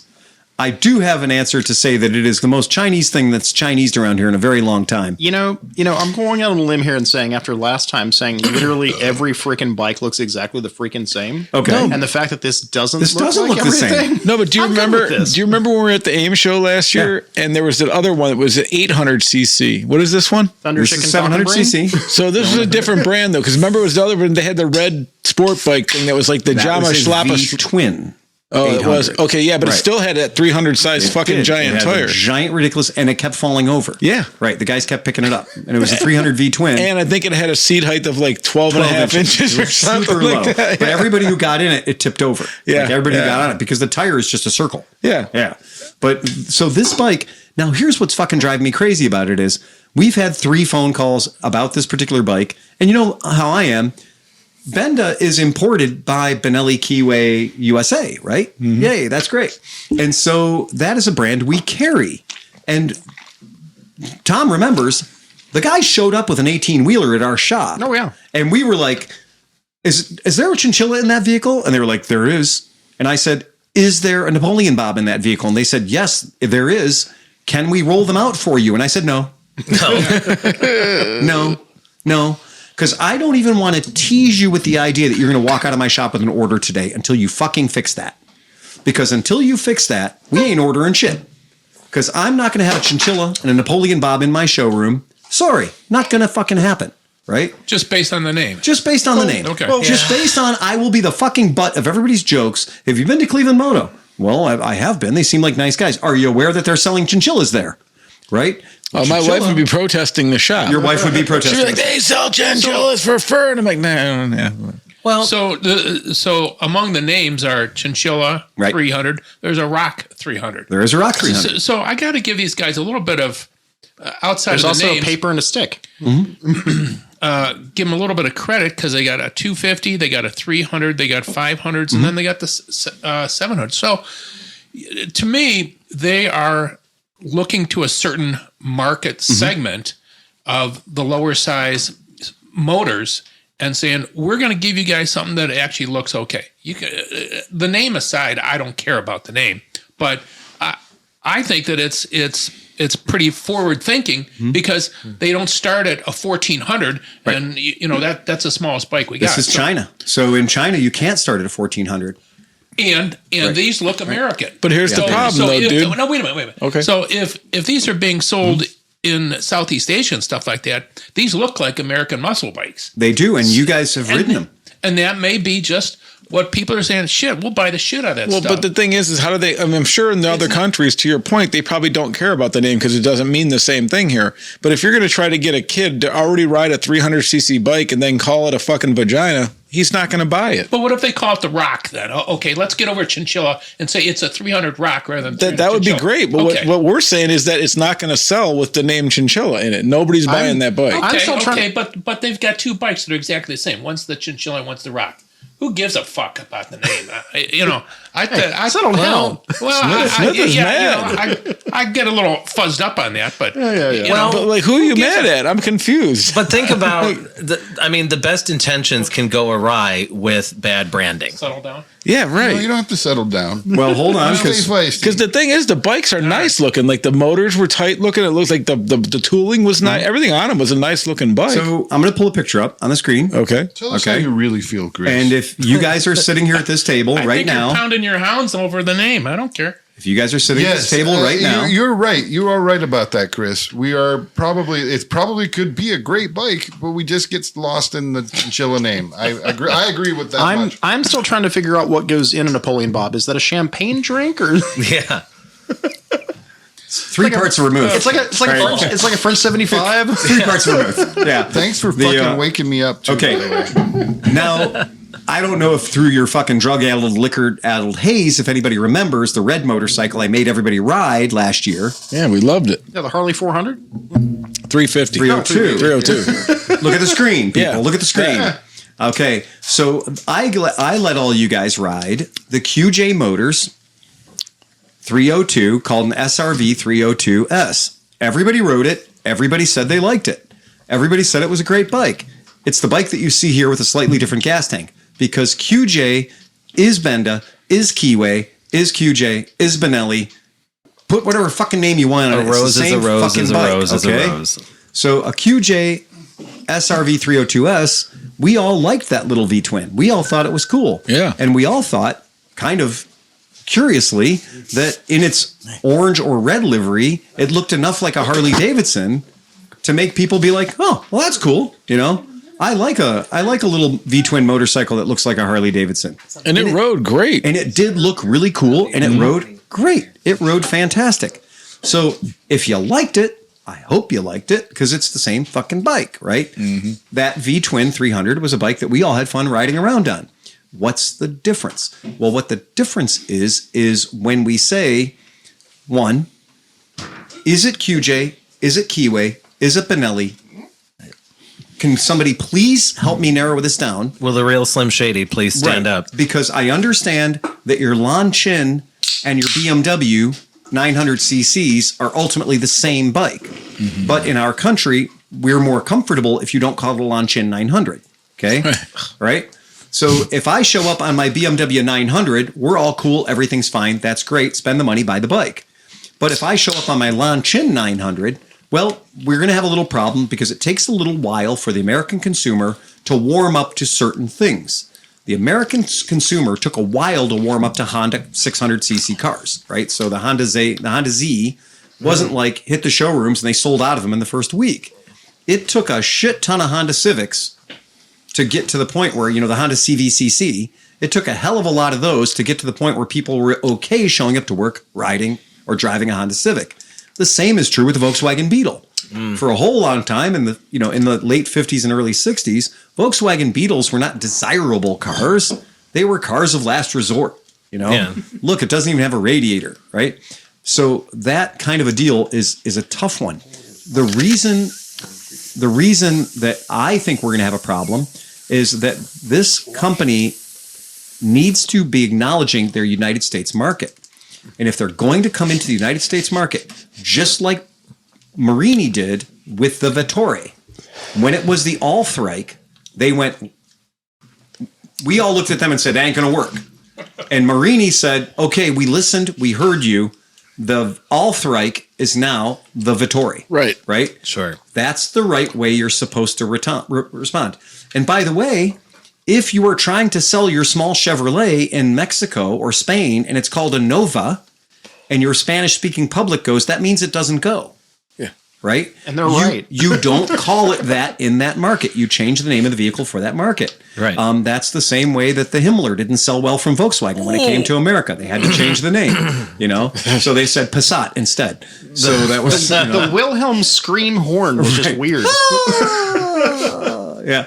So I really do think that like our the SRV 300S that we trotted around on, we really thought that was a great bike. We got a big kick out of it. I no complaints. Now, if they're going to do that in our market, take the time, order the stickers, because it's always just stickers. Yeah. Just take the time and order the stickers and do something. If you know your English-speaking market is going to have a problem with the name Benda, Right. and that's not just a model name, that's your entire line. I know. So the thing is, I very much get them going out on a sort of playful branding limb. With the Napoleon Bob and the Chinchilla, because that's the name of their two cats. And I get it. Sometimes it's good to be in on the joke, right? But you do have to do, to your point, a bit of extra homework in the market that you're going to sell to make sure that you're getting the gag right. Correct. Right? It's not saying that it has to automatically turn into this no-name, RV 300 forget about me bike. Sure. You could still have a really catchy, great name. Right. And it's just somebody went out a little too far on the brand branch. And apparently, according to the people we spoke with in the booth, that the CEO of the company has a cat named Napoleon Bob, and he has a cat named Chinchilla. And that on these motorcycles, there are little kitty cat prints that are literally ground into the brake reservoir cover. They're machined in. Because I was like, what's with the paw prints here? Right. And they're like, that's how he got his name. Right. So I understand that CEO is the CEO, and I understand he gets what he wants, but he has to understand that it might be cute in the land of Hello Kitty to have your motorcycle called a chinchilla when everything around you is also named cute, adorable things. Well, like every kid that has one of those helmet sleeves that has like ears and fur on it's like, ooh, a chinchilla. Sure. And that's I think we are looking at the wrong market here. Right. And who your target market is important when you are considering these things. And Right. that's why I say the fun name isn't a bad idea. I think they should put more cats on it. Yeah, something. what we said to this company was, you should take every single one of these motorcycles that are called QJ Motor. QJ, no space motor. QJ Motor, those letters all run into each other. Okay, there's no space there. It's not QJ Space Motor. It's not QJ Motors. It's QJ Motor. You should take every single bike that you're going to sell under the name QJ Motor and call it a fucking Benelli. Just call it a Benelli. You already paid for it. You have a great name that you paid for. You have a great name. Yeah, I've never heard somebody say like, oh, those bikes suck. Exactly. Exactly. Like they kind of prove the worst themselves. thing is they say, "Oh, like the shotgun," and you just nod and go, "Oh, right." Which is a great, like the shotgun. It's name recognition, and honestly, Americans are suckers for anything that sounds like pasta, right? That's what it is. So that's cool. We understand. That's the way it works. Which leads even more now that I call Right. it the fettuccine ocho. Yeah. We're rolling out the fuck you. The Pomodoro. Do you think there's not a reason that KTM put their name on the CF Moto motorcycles that were made by CF Moto? There's a reason those motorcycles are called KTMs. Oh, yeah. Right? And it's not because CF Moto's a smaller company than KTM, because CF Moto's a much bigger company than KTM. But for this fucking market, you don't call it a CF Moto, you call it a KTM, even though it's the same exact fucking bike. All right, you have 3 seconds. What are you going to name your motorcycle company? My motorcycle company? Yeah. Thrill. What? Thrill Motorcycle Company. Thrill. Oh, that's not bad. All right. There you go. Yep. I'm gonna play my own game. What would I name? I mean, my I would you wouldn't name your motorcycle I wouldn't company? name it. I'd spend more time, but I don't know. You don't know? That's not a very good name for a It's, motorcycle. not, it's probably not. Anyone got one? No. It's got to be all run together like QJ Motor. I don't know. All one word. But it's K&O. Yeah. Yeah. Oliver. Oliver. I shall call you Oliver. I shall call you Oliver. Yeah, branding a motorcycle company is really tough. ooh, Top Dog Rex. Top Dog No, Rex. isn't that like all the ones that used to be around Right. your other Yeah, shop? there's all the other ones. Top Dog Rex. If, Exactly. if Thunder Chicken Eagle Strike hadn't already been taken. Well, but these 3-letter words work really good. When you look at KTM, BMW, right? Those 3-letter names work really good, historically speaking. A 3-letter name for your motorcycle company is not a bad thing to do. WTF. WTF That'd be is awesome, not bad. dude. No, I just kind of cool, actually, Right. man. Magnum Throtto. Well, what's Tom's favorite Chinese motorcycle company? Bashan Astronautical, I think. It's something like that. Astroaeronautical. Astro Aeronautical. It brought to mind Baoshan Astro Aeronautical. It brought to mind the fact they were building submarines for space. Yes, it does. Yes.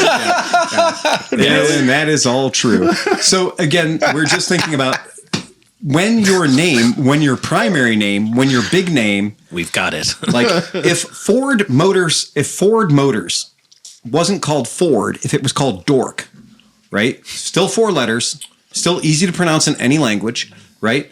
If it was called Dork and they went to an English-speaking country, they would want to change that, right? They would want to change that. Well, I lived in Europe for a while, and do you know what all of our General Motors cars were called in Europe? Opel. Opel. Exactly, Yeah. Opel. So they didn't call them Chevrolet because nobody in Germany knows who the hell the Chevrolet brothers were or anything like that. They didn't call them Buicks. They didn't call them Oldsmobiles. For European market, they were Opels. Well, I mean, here. And I lived I looked out the window and saw an Opel factory sign out my window every day. Well, here Kaiser Motors didn't last real long. Exactly, right. And right. So this is that kind of thing. And the Kaiser Manhattan's a beautiful car. You might want to take into consideration, right? You might want to take into consideration the markets in which you're selling the bike. And I understand you're trying desperately to make a name for yourself because selling a bunch of these bikes in America would be a good feather in your cap. But I also talk to other dealers. And when dealers say, man, you know what? We can sell the Benellis. We can sell the Motomarinis.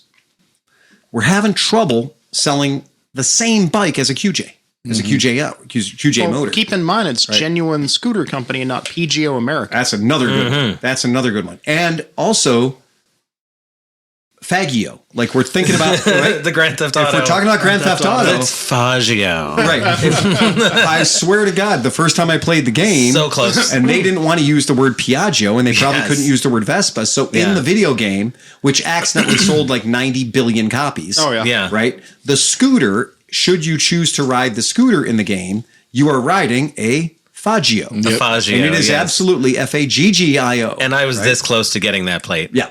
And I still, in the future, I still might try. Right. And again, you can pull that off. Right. I can't. Right. So this motorcycle, despite its aesthetic, despite everything about it, what I think is going to hamstring it in our market or in England, especially more so than here, right? I don't care if you're a Dutch company who has your factory next to a large dam that holds back water. You don't want to call your bikes the Dyke 500. Okay? Right. Because that's not going to sell in every market.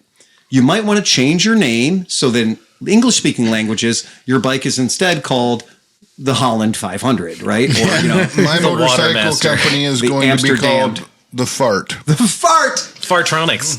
But you got to spell it like the Germans do. That's the EV version. Yeah, Fartronics. Fart. Because in Fart. Germany, Fart is... Gute Fart. Yeah, Gute Fart. My favorite magazine. The best. You know the... Yes, absolutely. Gute Fart. Yep. Yeah.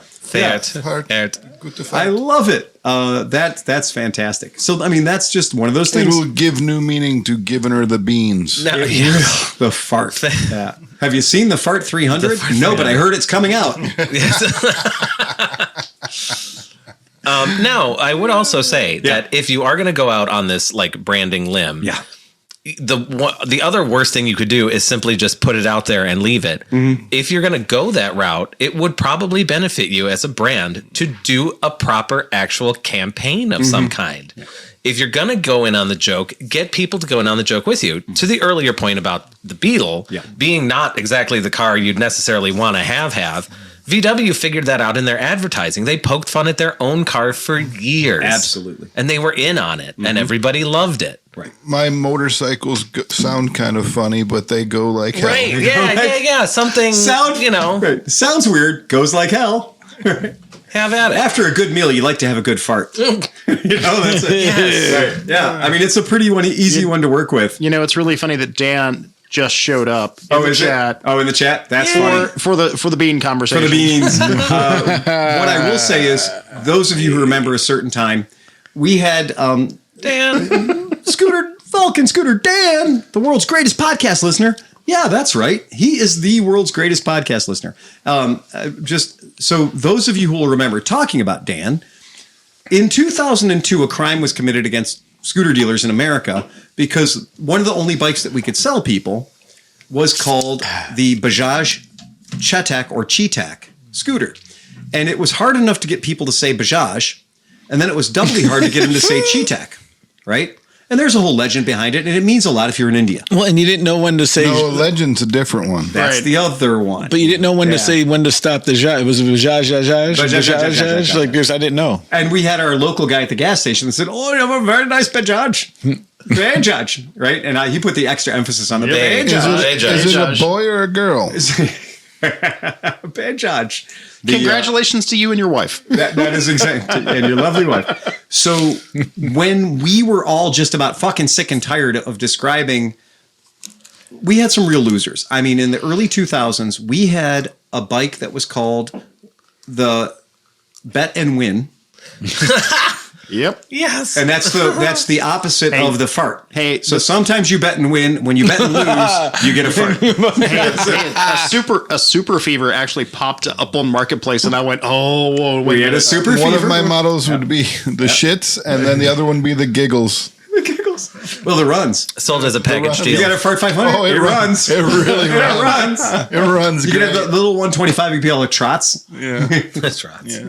So skitter. On top of these bikes that had horrible names, Turtlehead. Yes, we had the Malaguti F10 WAP or WAP. Yeah. WAP before it was. Yeah, wet at pussy. Yeah. So we had the F10 WAP, right?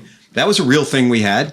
We had the unpronounceable Malaguti Chak 150, CIAK. Yeah, I have no idea. Yeah, it was CIAK. And it was really a rebranded Kimco People 150 with different bodywork, but it was a Kimco product labeled as a Malaguti. It looked like the People 150 Stealth Fighter. Oh, yeah, it did. It was People 150 Stealth Fighter. Yeah. Oh, yeah, I think Swear Engine has it right. Gas is taking your fart. Yeah, gas, fart. Yes, Swear Engine's on it on that one. They give it the memory card. But so then what happened to us after we were reeling from the horrible experience of the Bajaj Chetak was that genuine scooter companies started selling the Stella. Mm-hmm. So the Stella came in, and we knew that in the home market, the bike was called Star. So those of us that were industry savvy, we knew it was an LML Star, but they couldn't call it the LML Star, and especially not under the banner of the genuine scooter company.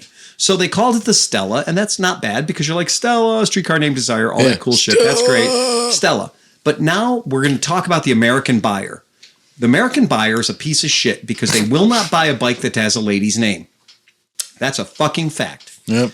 And so many bikes, like the Beverly, have been renamed names for the American market. The Beverly for the United States market became the BV. Yep. Or Liberty, what have you. Because letters and numbers are okay. Letters and numbers are okay. But don't you dare call my bike the Linda. Right. Don't call it Right. The Trish. The Gertrude. Right. You know, I'm still mad they I have. want a Trish. But Trishes do things. But Mom, I want to ride Trish today. Yeah. Are you riding Trish? Right? The people was a problem because you had to be careful about, you talked about the black ones. The black And the red ones. And the yellow ones. And those all existed, by the way. Yep. They all existed. No. When they came out with the black and white people. I know. Yeah. With the two-tone black and white people. And I blue people. People. Well, and I have been caught because we forget the vernacular, and I'm in the showroom. I'm like, we need more black people around here, right? And I was like, 'cause to me that just means like, hey, we're out of black people. Hey, how many black people do we sell last month? Oof. Right? Oof. No, I don't think we should order as many black people. We should really order more yellow people or red people. Right? That's a bad scooter name. That's It's a bad scooter Just to name. clarify, those were all scooter names. Those Yeah, are this all was- scooter names. Okay. Yeah. Yeah. But boy, does it write itself. This is not. That's what it That's was. like if And that was clip, their best-selling scooter. That was Yeah. that was the AI problem. has just defined this podcast Right. as like a Hate fucking crime. hate group. Right. Thank you. Yeah. Yeah. You should that ride. was it. If you're going to do something, ride the people today. Right, the people today. No, I had forgotten the term vitiligo. Oh, right. So anyway, back to the naming thing. So they gave us the Stella. Okay, now keep in mind, the Kimco people in its home country in Taiwan, do you know what it was called? Anyone? I don't remember. Anyone? It was called the Kimco Looker. Ooh. So the Kimco Looker had to be renamed the Kimco People to get into the United States market. So there was a naming decision. Somebody made a decision. Well, it was either that or Peeping Tom. I was hoping for the Kimco Harlot. Tom, what was the Grand Vista called in its home market? God, I still want that shirt. Grand Dinkus. The Grand Yep, Dink. Grand the Dink. Dink. Grand Dink. Because they thought it was clever, double income, no kids. Yeah. Right?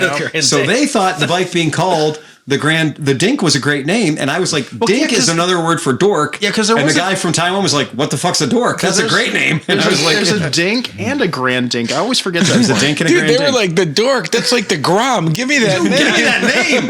Can we patent that? Yeah. And I just remember that myself and one other dealer were just like, we had the dealer meeting and we sat down and we were like, so in the past 10 minutes that you've been talking, my friend and I came up with 100 better names than Bet and Win and People. Yeah. So we've come up with 100 better names in 10 minutes. Please. And the guy was there from Taiwan, the home office. I was like, you can have any of these. Yeah. For free. They're all for free. And these are all America approved and none of them are jokes. Meanwhile, look at the list. It was like dong, penis, cock. Look, we had our own secret list. But 2 months later, the whole new line came out. oh, it was so bad. We took your advice. This is called the Kimco Munch. Okay. So Blue waffles. so 4 years of the Stella earning its place in the marketplace, right? 4 years of that bike doing a good job of being the cheaper alternative to a Vespa. Half as much money for just as much fun, right? And everybody proving that the Stella was better than its stablemate or its competition, the Vespa PX 150. And everybody worked really hard to prove how the bike that was made in India was better than the bike that claimed to be from Italy, right? And that was the whole competition. Make the Stella seem like a better value than the bike from Italy, air quotes, but the VIN number says it's from Italy. Right. Check. Now, what could be worse? How are we going to fuck these dealers over just a little bit harder? We got a new bike for you. It's a 125. It's an automatic transmission, and it's called the Buddy.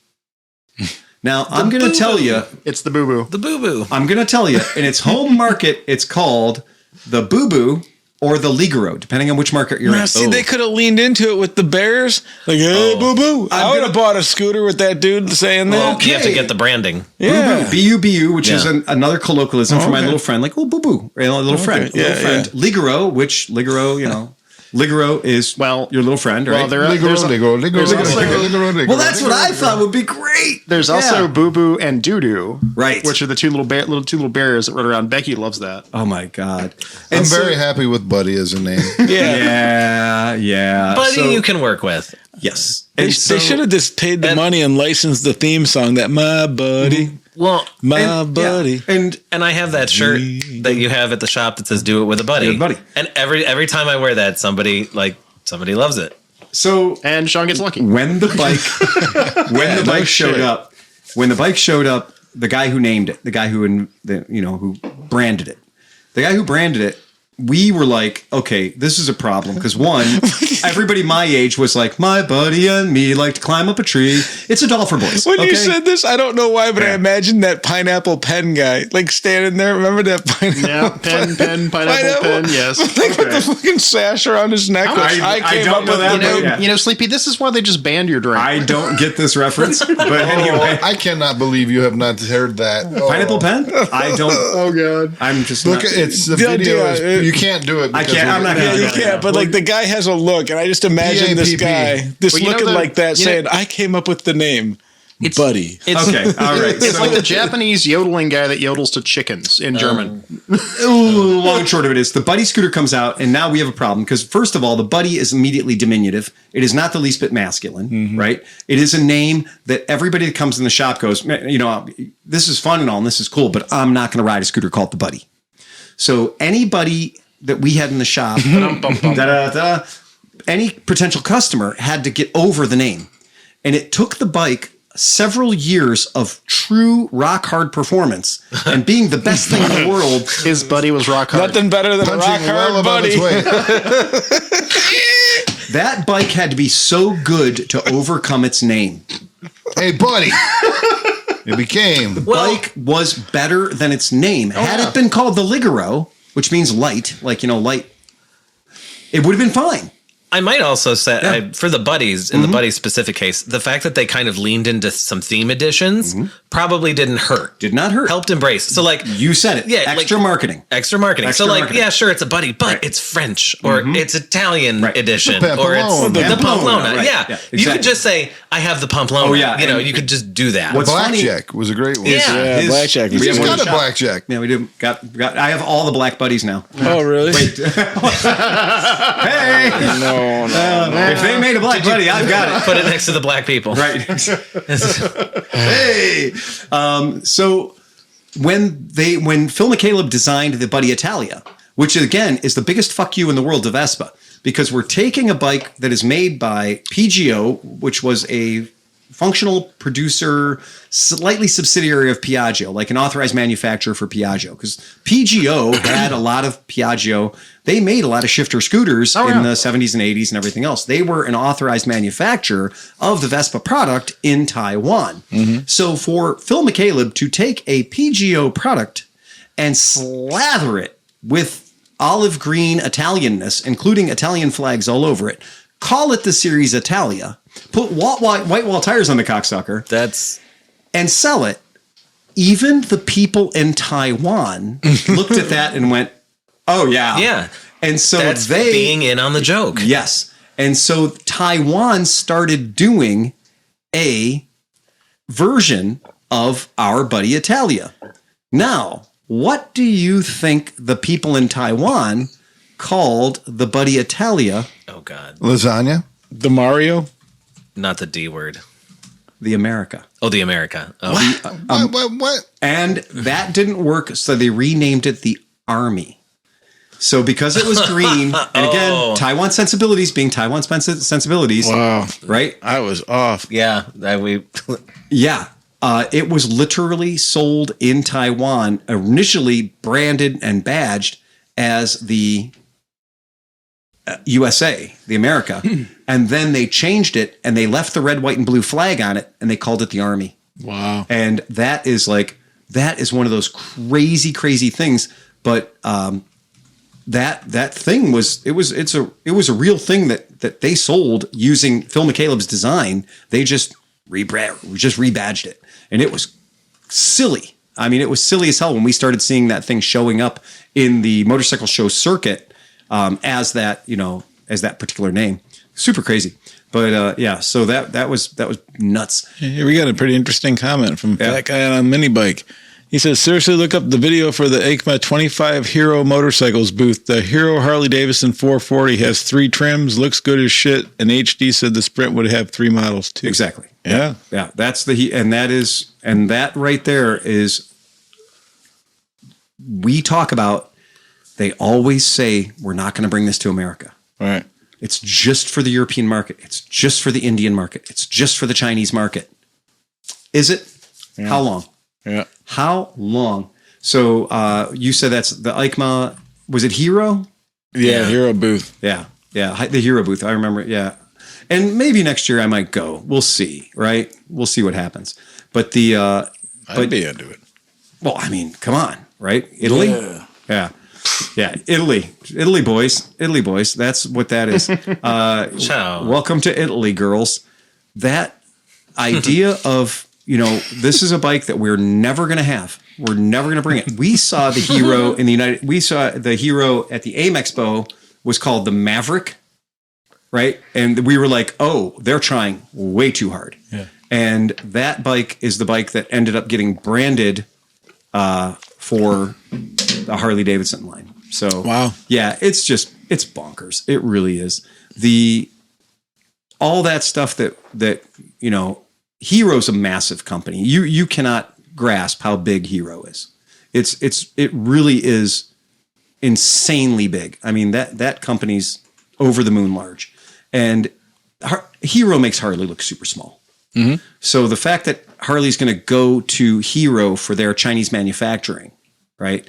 That says a lot, Well, it's kind of nice thing that they're the whole actually line of the sprints, right? You can throw the picture up if you want, Sleepy. Yeah. But it's kind of nice that they're going with a good company. It is. Well, they're certainly a big company, right? Yeah, right. Now, whether or not that's going to have traction in the American market, we don't know. Right. We don't know because there is a sportsterness to that rear fender.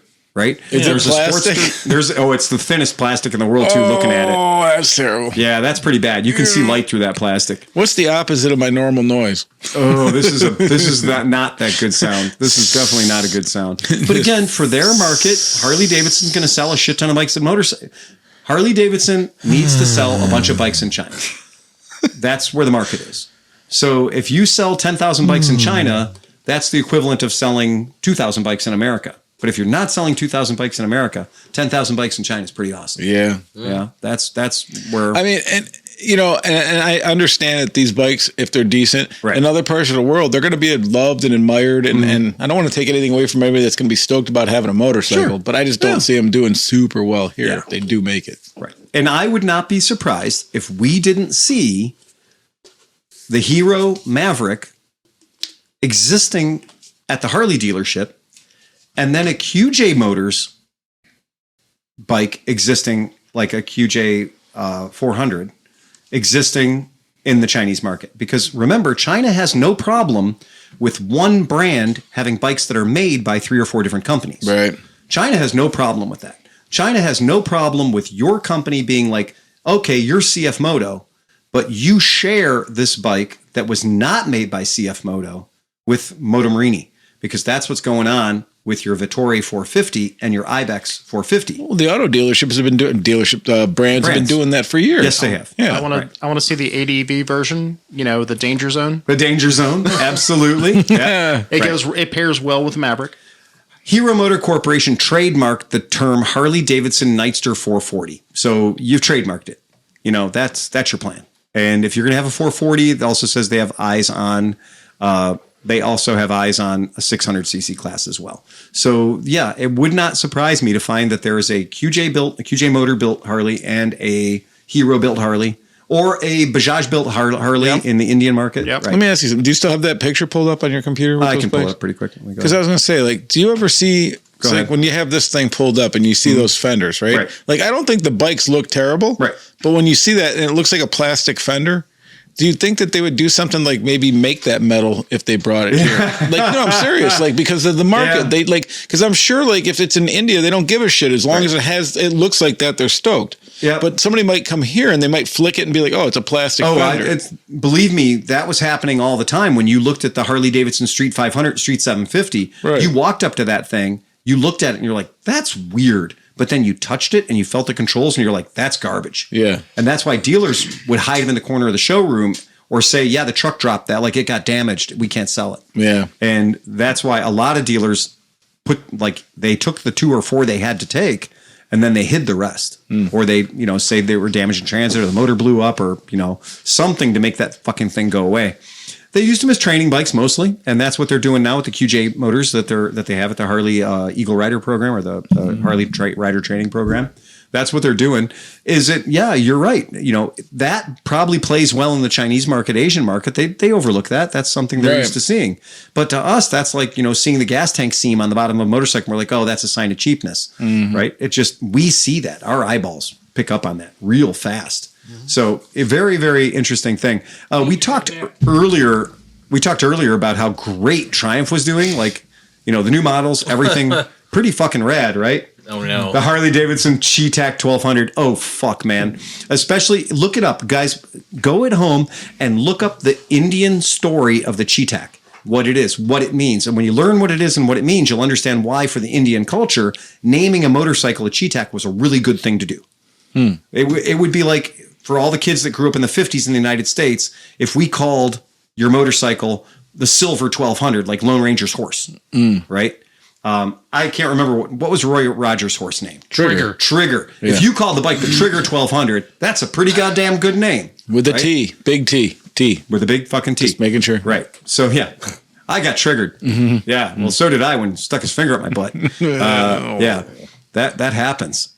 That's the 13th step right there. There's more pictures I look at that thing are the worse. The worse it gets. The more I look at the Harley Davidson X440 by Hero, it's bad. Anyway, we're not going to get too deep into that one. So who else had a good goddamn year? Well, who had a good goddamn year is the folks over at Royal Enfield. Holy shit, did they make a lot of money this year? Royal Enfield straight up had a year-on-year 24.5% profit. This is crazy. That's unheard of. A lot, yeah. This is not joking. Eicher Motors, the parent company of this, is just balling. I mean, they're hitting so hard right now. You can pull this graph up. This isn't over the past 20 years. This is since June. Jeez, oh man. Since June. That's worldwide? This is Eicher Motors. They only have one. It is Eicher Motors, and this is their NSE. Is that the Nikkei Stock Exchange? Nikkei NSE. So yeah, this is their company. This is their stock. This is where you can buy it, where you can sell it. Holy shit, are they doing good? They have done a massive, massive increase in the value of their company in less than 6 months. That's fucking crazy, y'all. And if you stretch that chart out to 5 years, because we know, Royal Enfield's been around for a long goddamn time, but in the past 5 years, they've moved into their new factory. They've got we saw it like the Himalaya was brand new. Yeah. And now the Himalaya comes in many different flavors. So when you think that their stock number went from about 2,300 per share up to 6,855 per share, that's massive. Did they add somebody that brought, because it seemed like the Himalaya kind of came out of nowhere. Like when it came out. So what you'll remember is for a long time, we had the Royal Alloy 500 that was a Enfield. Royal Enfield. Thank you. Royal Enfield 500 that was a pre-unit motorcycle. It was 4 speeds. It had push rods. The motor was here. It was hooked by a chain to the transmission. And it was 1950s technology, right? I mean, it came off the same machines that they had in 1950. It was exactly what it was. Steel. Right. And the dies were worn out, right? They were trash. So their big thing, their big innovation was when they had a unit motor. So they had a Japanese style motor. It had one amount of oil in it. The oil was in the bottom of the motor, and it was a fuel injected, and it was night and day 1,000 times better than the previous Royal Enfields. The Bullet 500 was an amazing motorcycle. Disc brakes, 5-speed transmission. It was fucking great. Chris had one. They're good bikes, and they were very solid bikes. Just don't try to go 85 miles an hour on them. That's not what they're meant to do. They're meant to be a slow bike for poking around the neighborhood. The fact that it can go 80 doesn't mean you're supposed to go 80. And it didn't develop 50 horsepower. It was, 23 horsepower or something, but it did it all day long. They were good bikes. Hydraulically adjusted valves, they were good. They weren't fast. They were good. but they were building them in a shitty old factory that was designed to build. The whole factory was based on 1950s factory, right? That's where it was. England was making those motorcycles in that factory before they lost their crown. The Indian people took that over from the British. You're persona non grata. Get the fuck out of here. This is our factory now. And they kept building the same bikes that the British were building there. And that's where the Royal Enfield came from. Now, when Eicher family new blood took over and we have a new CEO who's in his 30s, they're going to build a whole new factory. And they did. And so those unit constructed engines, those 500s, were the last engines built in the old factory. Everything else after that, the 650s, the 411s, like the 350s, all those motors all come out of the new factory. And the new factory is modern cutting edge, ISO 9002, whatever. They're like cutting edge factory. That's why we saw this radical change in the company. Not only that, but Chris's motorcycle, his Bullet, his C5 Bullet, didn't appeal to people that rode adventure bikes. That motorcycle didn't appeal to people who rode cruiser bikes, right? It appealed to people who wanted a retro, cool 50s motorcycle. And it did that job as good as the Janus does a 1920s motorcycle or 1930s motorcycle. They were really good at being that bike for those people. Slap a sidecar on it, never go over 60 miles an hour. You got the right bike. It'll do it for you. And give it the maintenance it needs. You're probably going to have a great time. And I got customers today that bought those same motorcycles that you bought way back in, I don't know, 2000. When did you get yours? 2013 or 9? I can't remember. Earlier than 13. Yeah, it was hard for me to remember. Yeah, it was 11? 9 or 10 that we picked them up. Yeah. So we are guys that have 15 years and a lot of miles on the bikes, and they're still running, right? They're just not pushing them too hard, all right? Well, when you look at this company's timeline, when they got that new factory, off to the races. And more important than that, the people in their country, as we and everybody else on the planet started sending more cool shit to be made in India, the overall income for the people of India raised dramatically. And so now they weren't just building bikes for the one or two Indian people that could afford them and keep them around, limping them around for 30 or 40 years. Now they were building motorcycles for export. And when you start tapping into your product is good, but your product would be better if it was being exported. And that's exactly what happened. And the thing is that with the Continental GT and that stuff, they nailed the styling. It was a beautiful motorcycle, man. Yeah, they absolutely did. And I'm just one of those people that says, when you look at how Bajaj has had, they haven't had their stock value has gone down about 6%. Hero's stock prices have gone up about 21%. That's fucking awesome. But Eicher's has gone up 49.39%.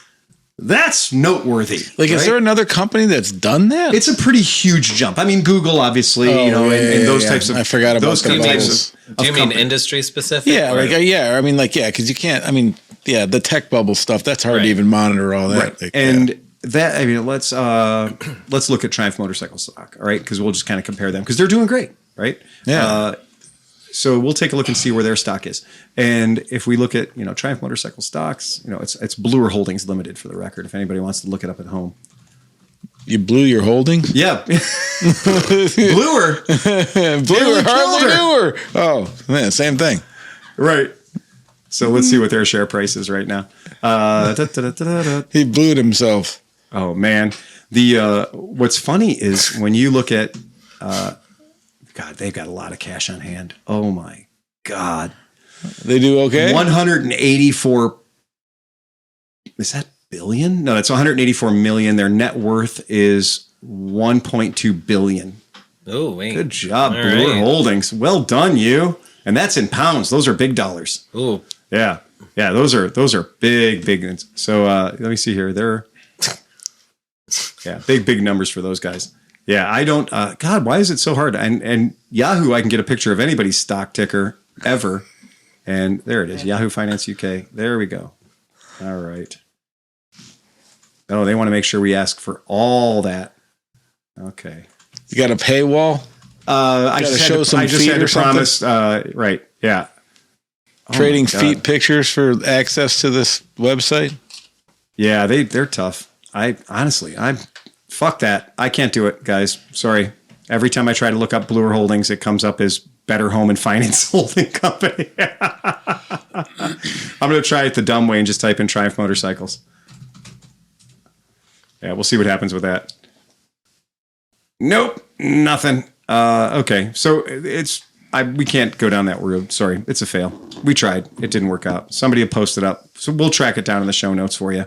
But it is one of those things where it is that Royal Enfield is just, and they're not a company that Royal Enfield's not out there building motorcycles for Harley Davidson. Royal Enfield's not out there building motorcycles for BMW. They're doing it just for themselves. And that to see that fucking growth is amazing. That's just shocking. So yeah, good job to Royal Enfield. Sometimes I know we don't say things that are, super nice about them, but yeah, that's pretty fucking cool. Then I think our last note that I wanted to make today was Vogue. Oh yeah, Vogue. His Salden Probler's down. Vogue. We don't get Vogues. No? Do you have a Vogue? No? Did you ever see a Vogue dealership? Nope. Me either. I've worked on one. You did work on one? Did you work on a Vogue? Vogue 260. Oh, that's right, the 260. That's a different Vogue. This is VOGE. Voge. Voge. No, this is Linhai. Linhai 260. This is Loncin. Loncin, not Linhai. Yeah. Oh, okay. So this is Loncin. So No. Because the Linhai 260 was the that was a Vogue. VOG, right? Yeah. Was a copy of the Reflex 250. That was the thing you had at the Vogue on. Yeah, the Vogue on Destroyer. The Vogue on Destroyer. I was going to say we've all sat on the Vogue. It's called the Vogue on. That was the Vogue on. Do you still have that bike? No, we sold. Oh no, we did. It actually Okay, sold. we did sold. Okay, it started spewing poetry, and we had to get rid of it. Oh yeah, right. Once it started spewing Vogue on poetry, it had to go. I was going to say Loncin. That was the Vogue on. Loncin, Linhai. That was Linhai, right? That's a different belly over, I guess. Thank you. So Loncin, for those of you who are paying attention at home, Loncin is the reason why so many of your BMWs have become affordable. Right? And when somebody, there was a long time people like, look at my motorcycle, it's got a Rotax engine in it. And I went, no. No. Rotax has taken their name off of that for quite a long time. We're not saying the lawyers are going to track you down or anything, but they're pretty proud every time you say the word Rotax and you're talking about your motorcycle, because Rotax just got free advertising from that. But those motors haven't been made by Rotax in Austria for a very, very long time. Check. So Loncin is the company that BMW has been partnering for their sort of lower grade bikes. And for a lot of their bikes for a long time, they were Loncin, built in China, built for BMW. And, you'd be like, ooh, that looks kind of Chinese on that BMW. Oh, yeah, well, it is. So in China, Loncin has been kind of the BMW guys. And in India, we know that Bajaj has kind of been the BMW guys. So we talked a little bit earlier about, when the Chinese show up, or in the case of the United States in 1965, when the Japanese show up, you make fun of them for a little while, but pretty soon they start eating your lunch. Yeah. Right? And this is the case in England right now, because you would think that in the ADV 750 to 1000 space, if I asked you what is the best-selling ADV 750 or the best ADV 1000 or anything in that range in the fucking United Kingdom, in England, right? In the UK market. So they do specify UK. So that's all the good stuff, right? That's all the stuff. If we say that, well, then what bike are you thinking of? Because I'm immediately going to say, well, it's going to be a BMW 900, right? Yeah. Or Triumph, any of the GSs. Triumph Adventure something. I was going for Transalp or Hornet. Transalp 750 is another great one. These are all things that would be right at the top of my list of like who's doing it best. But we're all wrong. Yeah. It is Vogue or Voge, depending on where you're from, right? I suppose. Yeah. They've been in the market for 5 fucking years, guys. 5 whole years. And they are the best-selling ADV 750 to 1000. Wow. So it's all fun and games, and we can make fun of them being called Bendas and all this fun shit until they're number one. And until they're number one, and in the UK, if we want to know what it looks like, because right now we talk another story about a cheerfully priced affordable, interesting 450cc or 650cc Chinese adventure bike, there, it's number one. So if you've got your Transalp, you're not number one. I don't know the listings. I don't know the order. I'm not going to play a top 10 list on this one, but I know the number one, and that's the only one that matters. And you can go ahead and throw the picture up so the folks at home can see what one of these things looks like. This is the DS800 Rally. Okay. This is the Vogue DS800X Rally. It's things. It's got gold wheels. I like it. The color, I hope it comes in other colors. Sleepy and I agree. Well, if they're the number one, they better come in other colors. Otherwise, you'd not be able to find them in the car park. Right. Black is not the best color in the world for adventure bikes. When Zero did their Black Forest edition, I didn't like it because, black and dirt just don't go well together, black and dirty bikes. But it's not a terrible looking bike, but it's not a distinctive looking bike. It does look like, it looks like all of them. Well, like I said, everything looks alike now. If you told me that was a Yamaha Hamasaki or whatever, the one company that puts it all together, Right. I'd be like, I would be like, okay. If you told me that was a Marini X Grape, I would have, And thing. if you would have told me it was a Tiger 800, I would have believed you. If you said this is a Tiger 850, I'd go, okay, it's a Tiger 850. no, because this one doesn't have a flat top mullet. The fender is just round, the whole fender. And They got it right. And it doesn't have a schnabel. No. But it does come with all the scaffolding already on it. A schnabel's like putting a sock in your pants. It's just not The necessary. schnabel, man. like the fender and the unterfender. Yeah. It's kind of it even has those little olive projector. the fog projector lights. beams. Yeah, it has the projector beam fog lights that are ubiquitous on BMWs and other Gucci's everywhere. And the ones that are available for like $14 on Amazon now. Oh, yeah. They've become so cheap. I remember having to pay like $800 to have one that you could actually see. The Sean Stevens ham sandwich. The ham sandwich, right? Yeah, that was right. They were Right. fucking expensive. But when you, I'm just gonna say it. It's their number one selling bike. Yeah. So if it's their number one selling bike, okay, that's winning. Well, look, in Cove, You're man. winning in 5 years. People love Cove, and that just came out a couple years ago, and they're like, "Oh, this thing's going to be a piece of crap." And I think they raced. Didn't they do Dakar or Baja? They did some fucking race over there. So That bike in pounds in the Queen's currency, that bike is I think it's $79.99. So now here's what's weird. And you guys are playing at home. That pricing when we're talking about motorcycle pricing when it's pounds to dollars, it's $69.99. I'm sorry.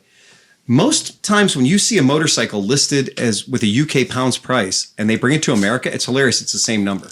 So you'll see a bike listed in the UK market for 9,999 pounds. And magically, when you sell it in the American market, it's $9,990. And the reason for that is mostly VAT. So it has to do with, your out the door price or on the road price being so heavily taxed with those guys. It's what the rest of the world calls a tariff.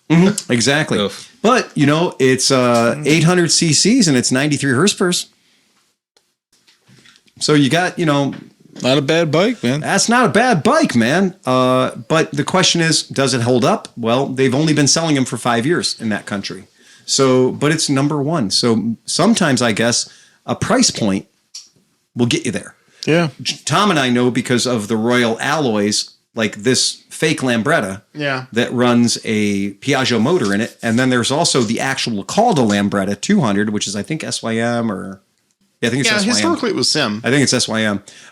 So those bikes are thick on the road in England. Like that's who's buying those bikes. It ain't America. We ain't selling them. And a 300cc fuel injected bike in China home market is going to be taxed real super high. So the 125 and the licensure required for a lot of 300s is going to be really, really hard for that market, that home market. So those 300s are mostly done for export. And the biggest place I see them on the road is in the Philippines and in England. So in UK, that's where I see most of those guys. But yeah, 7,000 pounds on the road, right? For an 800cc with, over 90 horsepower. Kind of a good deal, that's kind of I feel like what the Marinis at. The Marinis are like that $6,000-$7,000 range. Absolutely. Yeah. And that's, I believe if a Moto Marini came out with an 890 horsepower, right? We'd be right there, right? So what's the 1200 going to have? A lot. It'll have all of them. Promise you. I'm stoked about that. Yeah. Thing, man. It's going to be, that's going to be something, that's going to be like, I was looking at the pricing for the Moto Marinis, and it is literally dollar for dollar, a dead match between the U.S. market dollars and the UK market pounds. Wow, cool. That's crazy. Like, to me, that's a silly thing, but that's what it is. It's very interesting when we talk about stuff like that. There's still a couple of Marinis. If you're interested, I still have a couple of the STR 650s. Again, come on, man. $5,349. $5,349. Yeah. For a 650. Great bike. That's a crazy deal. That is a crazy, crazy deal. So just making sure you know that, and we still have two of the X-Cape 650s as well that are super discounted as well. If you do want to have one, we have them at the Rockstar low prices. Yeah, that's a thing that's happening still. But yeah, kooky. Not for me. Looking at that, earning that bike number one title, earning that we're the best selling bike, man, that's a tough one. If you said, am I going to see that happen? I didn't think it was going to happen so soon. Yeah, right. Hi, we're in the market. 5 years later, Honda, we own the market. like all the other brands, they're not. None of those are hitting out there, huh? Why not? Yeah, that's like, really weird. How much more could they be? Right? I mean, is an Africa or what's equivalent to it? The Yamaha, the 700. Well, it's an 800. So yeah, but I don't think anybody. So like, who else has an 800-ish? The Africa Twin for the? That's a 1100 now, 1150 even. I think. Yeah. So here's Jesus Christ, here's the difference. So we talked about that bike being 7,200 pounds. Yeah. The Africa Twin's 9,200 pounds. So that's a 2,000 pound difference. But you also got 250 cc, and that's a 200 pound difference or a 2,000 pound difference. And the Vogue, that Vogue is at 800, and the Africa Twins is 750. So if that matters to you, right? Africa Twins, what's Africa? XRV 750. You're at Transalp. Transalp. Yeah, thank you. Okay. Well, no, yeah, right. Yeah, thank you. Yeah, thank you. Yeah, because I was looking at Honda UK, and looking at Honda UK, straight from the dead. Right. McElfresh comes. He comes back. He just popped up. Right. Yeah, he comes back with a vengeance. Reanimated. You were just letting it rest a little bit. Just right, giving it a little time. A couple of the cells needed to wiggle. Yeah, it's as far as if I'm buying a motorcycle right now, it's tough for me to look at motorcycles currently that are over a $10,000 price point, only because I see where the market is headed right now. Yeah, I rode to this podcast on a $1,200 motorcycle that's fuel injected and 690 cc's made in Italy. Yeah. So, you might think, oh shit, you must be a criminal. You bought a Ducati 696 Monster for $1,200. But if you bought a Ducati 696 Monster that's 12 years old and has the original factory tires on it, what did you say how many miles are on it? 3,463. Right. Whoa, I just saw it. That was crazy. Yeah. Wow, that was nuts. That was I cool. remembered something. Yeah, you did. You nailed it too. But what, a Ducati service, like that bike should already be on its second set of belts. Yeah. Right?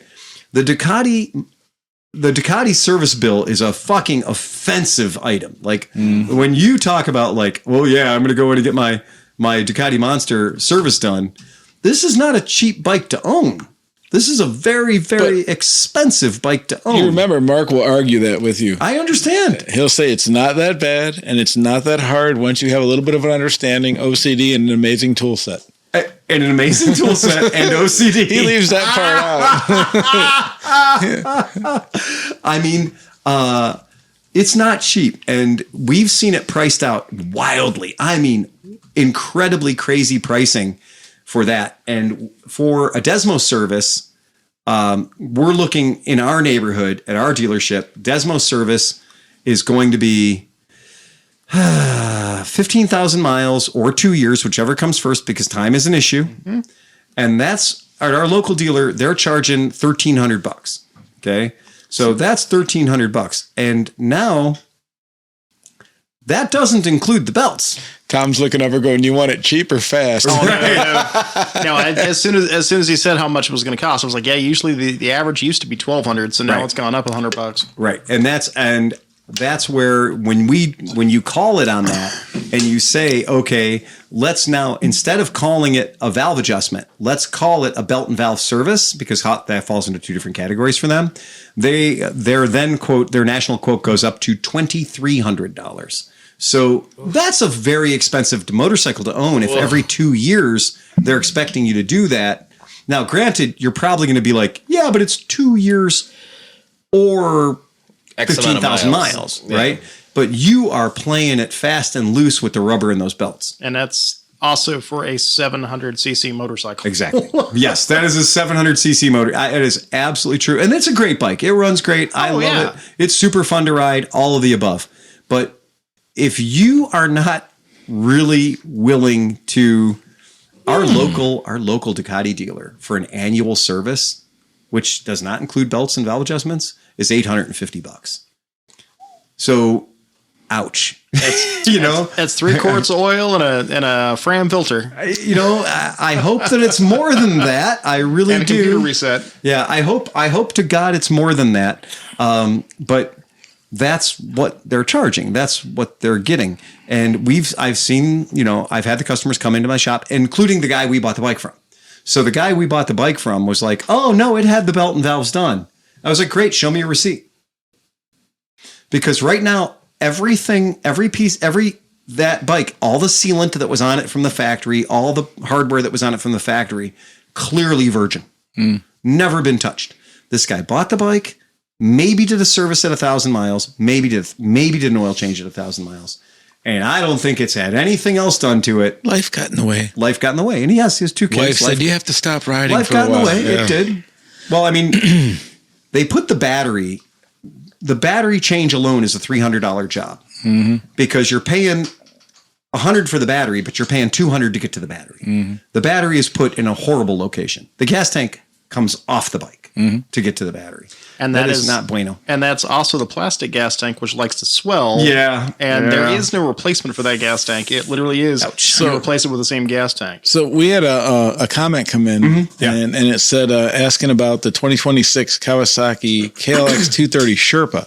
And I had not heard about this, and I got really excited. Sherpa? And I got super stoked, and then pull it up, and then I got disappointed in 1 second. What? Not because it's probably not an awesome bike, but they already fucked it up. When you pull it up, tell me what's wrong with it. Okay. What made the original one make everybody here have hard nipples? There's one reason for the it. color and the gold wheels. And what else about Stainless it? exhaust. The front end had a certain look to it, and they fucked it up. Now it just looks like a fucking cheap Hawk from CCS or something. Oh no! Really? But it's probably a great performing ruin bike because I love the Sherpa, man. The Sherpa just is a cool bike. I mean, Oh. yeah, the Sherpa is just a cool bike, and it was cheap and cheerful and all the good stuff. And it had a Euro low front fender. That's the important part. That's what gave it its unique non-dirt bike look. You definitely like that. Oh, that was my first adventure bike crush, man. Was it really? Yeah. Yeah. I mean, I gotta say, you can throw this. You can throw this picture up for the folks at home if you'd like. But I don't think it's bad looking. No, it's not. But that thing should have a fucking low fender. And if they're gonna call it a Sherpa, it should have a low and fender. it should be slippery. The Sherpa's, the gas tank was like smooth. Yeah, and man. It was slippery. and that fucker should be great. That was iconic. Yeah. Green and fucking silver with the gold rims. It had a picture of an antelope on it. Yeah. How cool was that? I mean, but I'm not saying that this bike's not going to be an awesome performer because the original Sherpa was great. Yeah, yeah. Well, the magic of the Sherpa was that it was super lightweight, and you could take it. It's not going to be a race bike. It's not going to be a motocross bike by any standards. But the idea was it was a street. It was not that different than the Honda Reflex was, where it was like a trials bike, but you could commute on it. Right. But I thought, didn't it have a liquid cooled motor?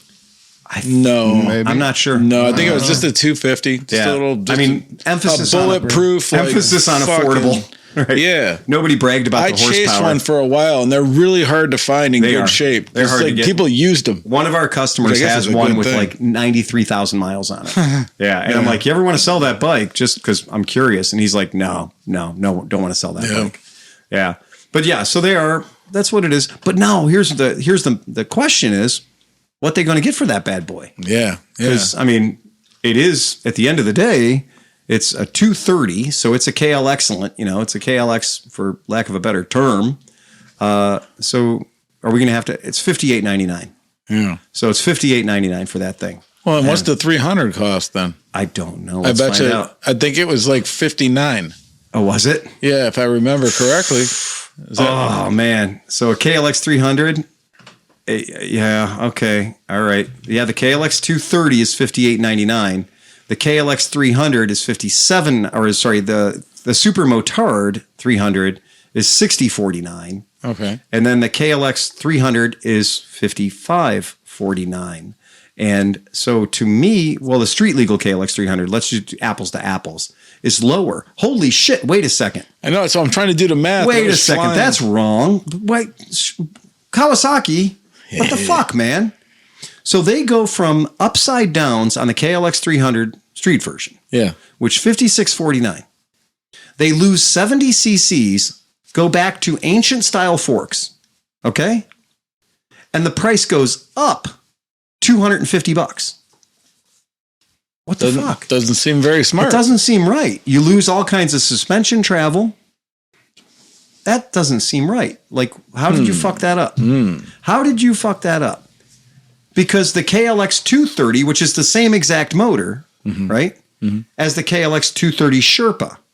So somehow between a KLX 230 and a KLX 230 Sherpa, they're getting an extra $700 out of you. That's not, the KLX 230 is $51.99. They're milking the name. They are clearly milking the name. No, maybe check some specs. Maybe it's got like electric outputs or a bigger stator, or maybe who knows? Like, it's got something like that. Nothing. I don't know. I'm trying to figure it out. I cannot figure out what makes the Sherpa worth an extra $700, which is a huge portion or a huge percentage of the price of the vehicle. Maybe what it is when you buy it, the shaman delivers the Sherpa, and you guys go on an Ekawasha fucking little journey to clear your mind before you go out. Yeah, like that one in front of the Luxor in Las Vegas. Right. Yeah. I mean, I've ridden a lot of miles on a KLX 300, and I have to pronounce it as being an excellent motorcycle. Yeah. But I don't think that the KLX 230 is going to be that much worse. They all have that Kawasaki's Bluetooth smart thing, the anti-theft thing all built into them now. This is weird. That's weird. The Sherpa is going to be so much more money. Kawasaki's always have the positive neutral, so you never have to worry about missing it or anything. Yeah. It's a great fucking. I enjoy that. Yeah, I do. So why in the fuck is the Sherpa so much more money than the KLX 230S? I think everybody's in agreement. It's because it says Sherpa. Oh my Lord. There's some dude in India with a really long pole, and he gets paid. And he was like, motherfuckers, you want to use that name? You got to fucking pay me. It's the same motor. It's got everything else looks exactly the same. I can't figure out what's different about it for the $800 price difference or $700 bigger price fender, difference. Different color scheme, sticker set. Yeah, nothing. Well, I can tell you the forks are a lot fucking cheaper because these are the same forks on the bike from 1983, right? So those forks have been paid for. That rear swing arm's been paid for. Yeah, it's right there. Let me see that thing. Let me see this thing. Yeah, I mean that's the same bike from 1980 or whatever. They didn't change it in any appreciable way other than but this has it used to be a 200, now it's 230. But this has an electric copulator, right? It's not fucking carbureted or anything, right? No, they can't. Yeah, it's got to be fuel injected, isn't it? Yeah. So I mean, come on, man. I hope it is. That looks taller. That looks like a Magic or something. Look at the V in the seat. Like, is that a completely different frame? I don't know. I honestly can't tell you. Well, that's how the original Sherpa had that. Right. Yeah. Big groove, right? But yeah, the 230 looks more dirt bikey. I mean, oh, well, look at the frame could be. Yeah, I don't know, man. I just don't know. I don't get it. That picture could be from a 1986 fucking motorcycle magazine, though, dude. It could. I mean, but at least things have not changed that much. All right. Well, okay. So for me, if we're spending my money and we're going out there, and if they're going to say, Phil, you're going to buy a KLX 230 Sherpa, then I'm going to say, no, I'm not going to buy a KLX 230 Sherpa. I'm going to buy the KLX 300. Have more horsepower, more everything, get upside down forks, longer suspension travel, and have $400 in my pocket. So why the fuck wouldn't I buy the KLX 300 other than if I was maybe short, right? Because that's probably different. But yeah, I'm going to buy the KLX 300. I know that's an amazing all bike. day too. Look at that. It's just a great bike. It's got everything better than the Sherpa, without a doubt. 21 in the front, 18 in the rear, everything, right? I have ridden the hell out of a KLX 300, and I love it. I think it's a great bike. Isn't that what you had down in Costa Rica? That's if I'm traveling ever, and I'm not going to be sleeping, in a very comfortable place, and if we have to take scuba gear somewhere, I'm done. No more anything. I'm getting a KLX 300. I'm going to call around until I find a KLX 300, because what's magic about the thing is that Merritt and I together on the thing 2 up, we could go anywhere. It just didn't care. It was unstallable. And the steepest thing with all the gear on the bike and the whole deal, we couldn't make it stall. And these roads are ridiculous. They're just impossible angles, switchbacks. It's game on. And it would just first gear and just chug it out. Again, 5649. Yeah, totally.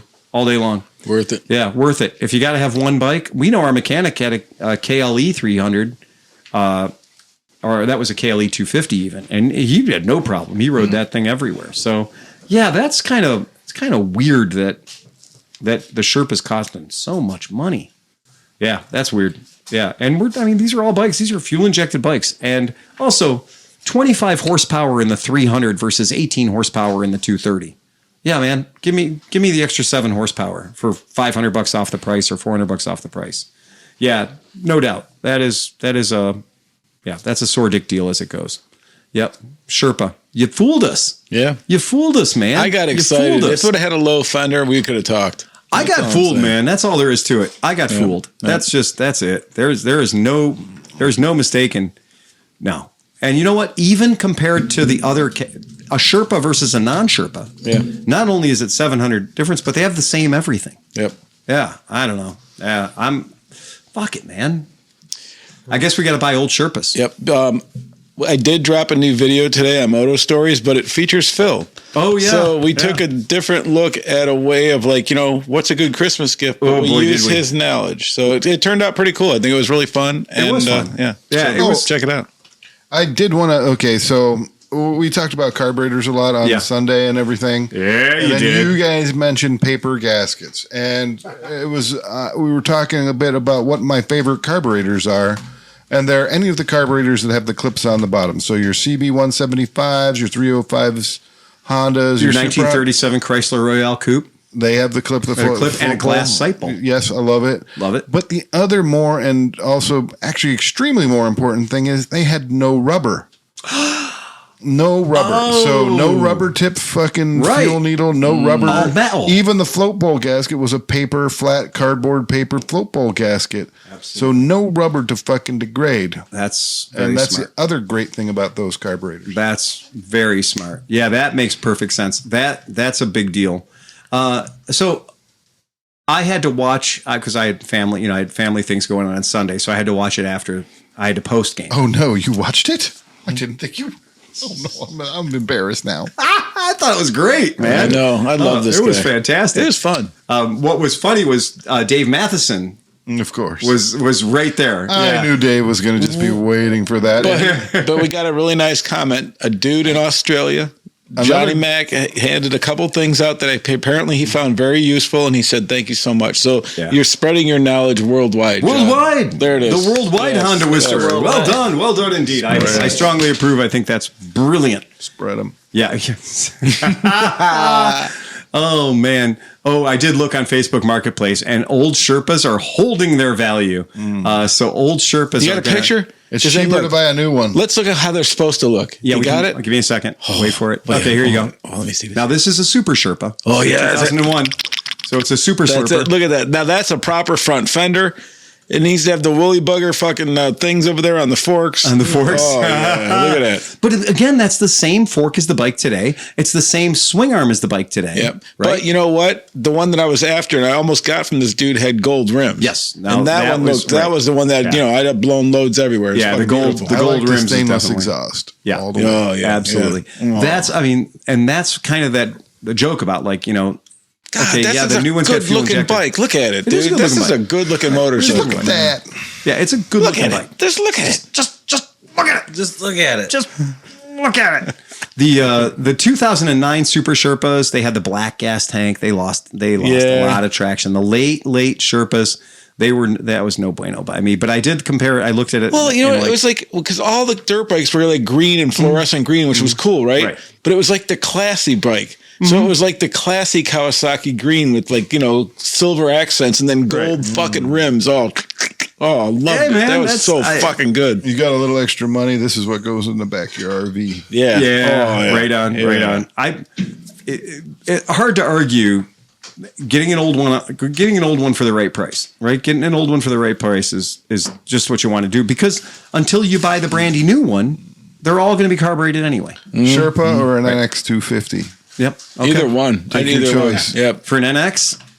It is a Honda though. Honda Kawasaki though. Right. But I don't know. I don't know. Kawasaki's been pretty nice to me, man. It's a tough call. It is a tough call. I like the 80s retro futurism of the NX. I like that. Like, this is what the future is going to look like. I'm a Perry Dakar bike, right? I like that and again, it's hard for me to find anything. You turn the key and it's like.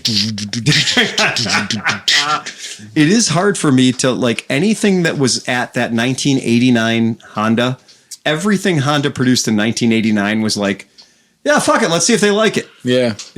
So what are we doing? We're doing it different. So listen, Blade Runner did really well, and Tron did really well. So what if we took a little element from each? Yeah. Everything that I can only imagine that being at the 1989 Tokyo Motor Show, the Tokyo Motorcycle Show, would have been a really good place to be. Do you think do you think Honda was like super quiet about it too? Like, do you think they debuted that shit like, take that, motherfuckers? They opened it and somebody was like, oh, fuck you. Like the first time somebody from Suzuki saw a 1989 Hawk GT 650, or the guy from Kawasaki, they looked at that bike and they were like, oh, fuck you. Single-sided aluminum swing arm on the back end? On the back end? Fucking hell. God damn it. It says ELF on the side of it. Like all the Formula One nerds just went crazy. That had to be a hell of a thing to be at that show watching those bikes get unveiled, because there was some bonkers shit that came out. I mean, some really stuff that changed the way we look at motorcycles. Yeah, that had to be something. The Japanese had finally discovered cocaine. Oh man, you know what I think it was? I think the Japanese had finally discovered there's this high market segment we want to go after, and if all of our bikes look like KZ 450s, if all of our bikes look like KZ 550s or whatever, if they all look exactly the same, how can we change that? What can we do to make our bikes wildly different? And they were like, well, we tried 6 cylinders. We're never doing that again. So they were like, let's just make them sexy. Let's just take all the hard edges and smooth them up a little bit. See, and there's a thing that these younger kids will never get.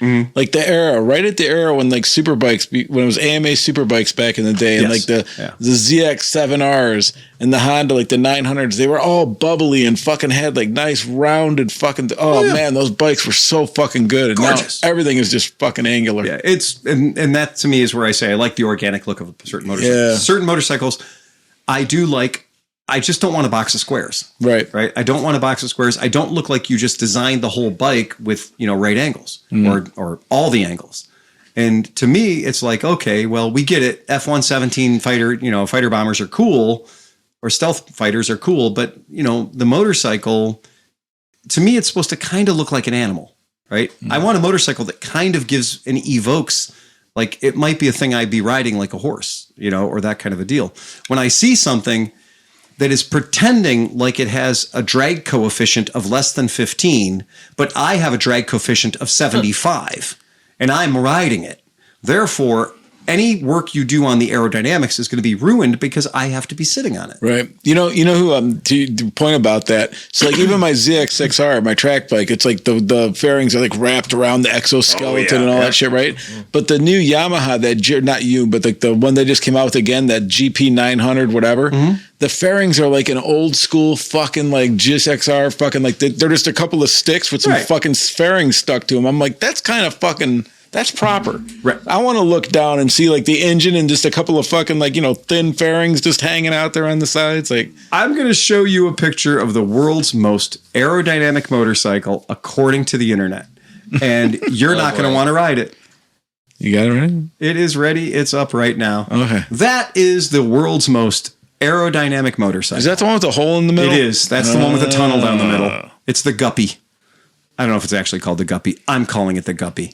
But that is the world's most aerodynamic motorcycle. Sean's trying to get a date. Yes. I'll just drive right into him. You must be this big, right? Yeah. I mean, this motorcycle is... it's a very... don't get me wrong. It's a very, very aerodynamic motorcycle. But by the same token... it's very, very hard to look at this motorcycle. That's the fart. That's the fart 1000. It just goes. That's the airflow. Yeah. In one end and out the other. They just put what you do. You sneak up on that motorcycle when it's parked, and you hang a piece of plastic or something in the middle of the tunnel, so anything over 30 miles an hour just goes. Yeah. John, how much development did you put into the fart 1000? Well, I mean, it is the world's most aerodynamic motorcycle. about 3.5 hours sitting on the toilet. Throw this picture up, Sleepy. I came up with this bike. You can't. I mean, I don't want to ride it. It's even toilet bowl colored. I don't want to ride it. I don't want to ride it. I don't want to ride it for 5 minutes. That looks I so don't- AI. Is that It not does AI? look AI. It's not AI. Look how high up his feet Are we are. boomers and we didn't see the Sora 2 on the side there? I'm just making sure, man. Right? Like, come on. Does he have 5 fingers? Right. Yeah. Maybe 6. It is not. But I mean, like, okay, if you're going to go after supreme aerodynamics, his feet are above his knees. Yeah. Right. This is not a great day for anybody. This is a bad motorcycle to ride. Right. This should be called Sir Cramps a Yeah, the lot. last time my feet were above my knees, I wasn't having a good day. No, you weren't. No. Speak for yourself. Well, hey now. Yeah. So, right. So long and short of it is like, simply saying something is going to be the most aerodynamic motorcycle in the world. Yeah. But I like organic. I like something that looks real. I like something that looks like, a critter, like a thing, that. But also, motorcycle is loose because you're not like riding that in town. No, You know what I mean? no. Like you're not getting like Yeah. a fucking snack on that thing. This That probably violates a couple of ordinances. Yeah. Okay. Well, so Orifices? just for Sleepy, this is what was held the old record for a while. Okay, let me see. This one held the record for a little while. Oh yeah, fuck Right? yeah, man. Yeah. Hurricane This one- 1000, yeah. baby. This one had the record for a little while. Oh. Yeah.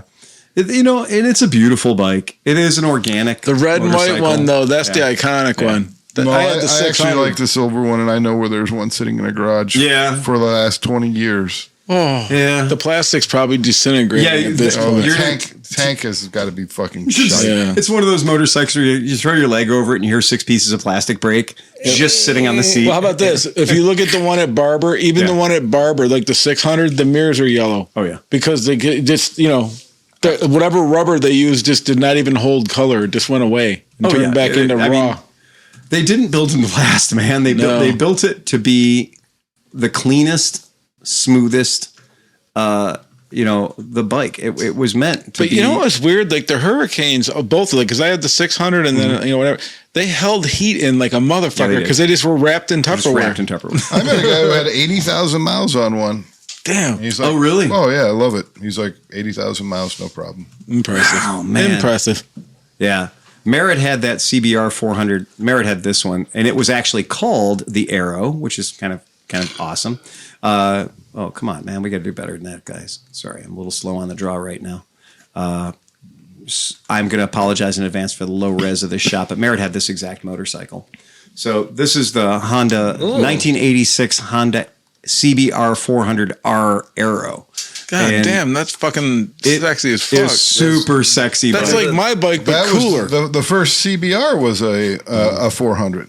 Yeah. This, and by the way, this had VTEC. Ooh, yeah. So just to give it even a little more. Meanwhile, Kawasaki brought us the Ninja 250. Exactly. Right. And you know Same here. Right. Like, I don't know why, because, like, Gixxers and stuff later had the 3-bar rims like that. Yeah. But they just look so different on these bikes than they do on every other and bike, man. This bike, to keep in mind, I bought this bike specifically for Merritt.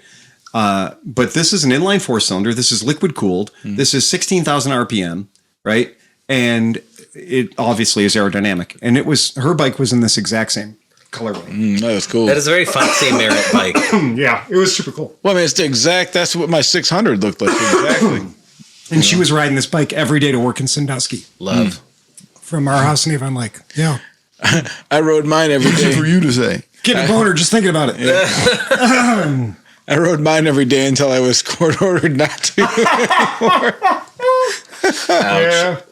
And then court ordered to sell it. And then my GS 550 came from that. We snuck it over the border. It came in through Vancouver. It wasn't old enough to be imported yet. Uh-oh. So we had to hide it, right? So we hid Allegedly. it. We camouflaged it. And I got it back. And as soon as we took it out of the van, we got it at Y2K weekend. You just became Mel Brooks. I did. You just did like 17 characters. Yeah. It was a lot. I think the cancer just fell out.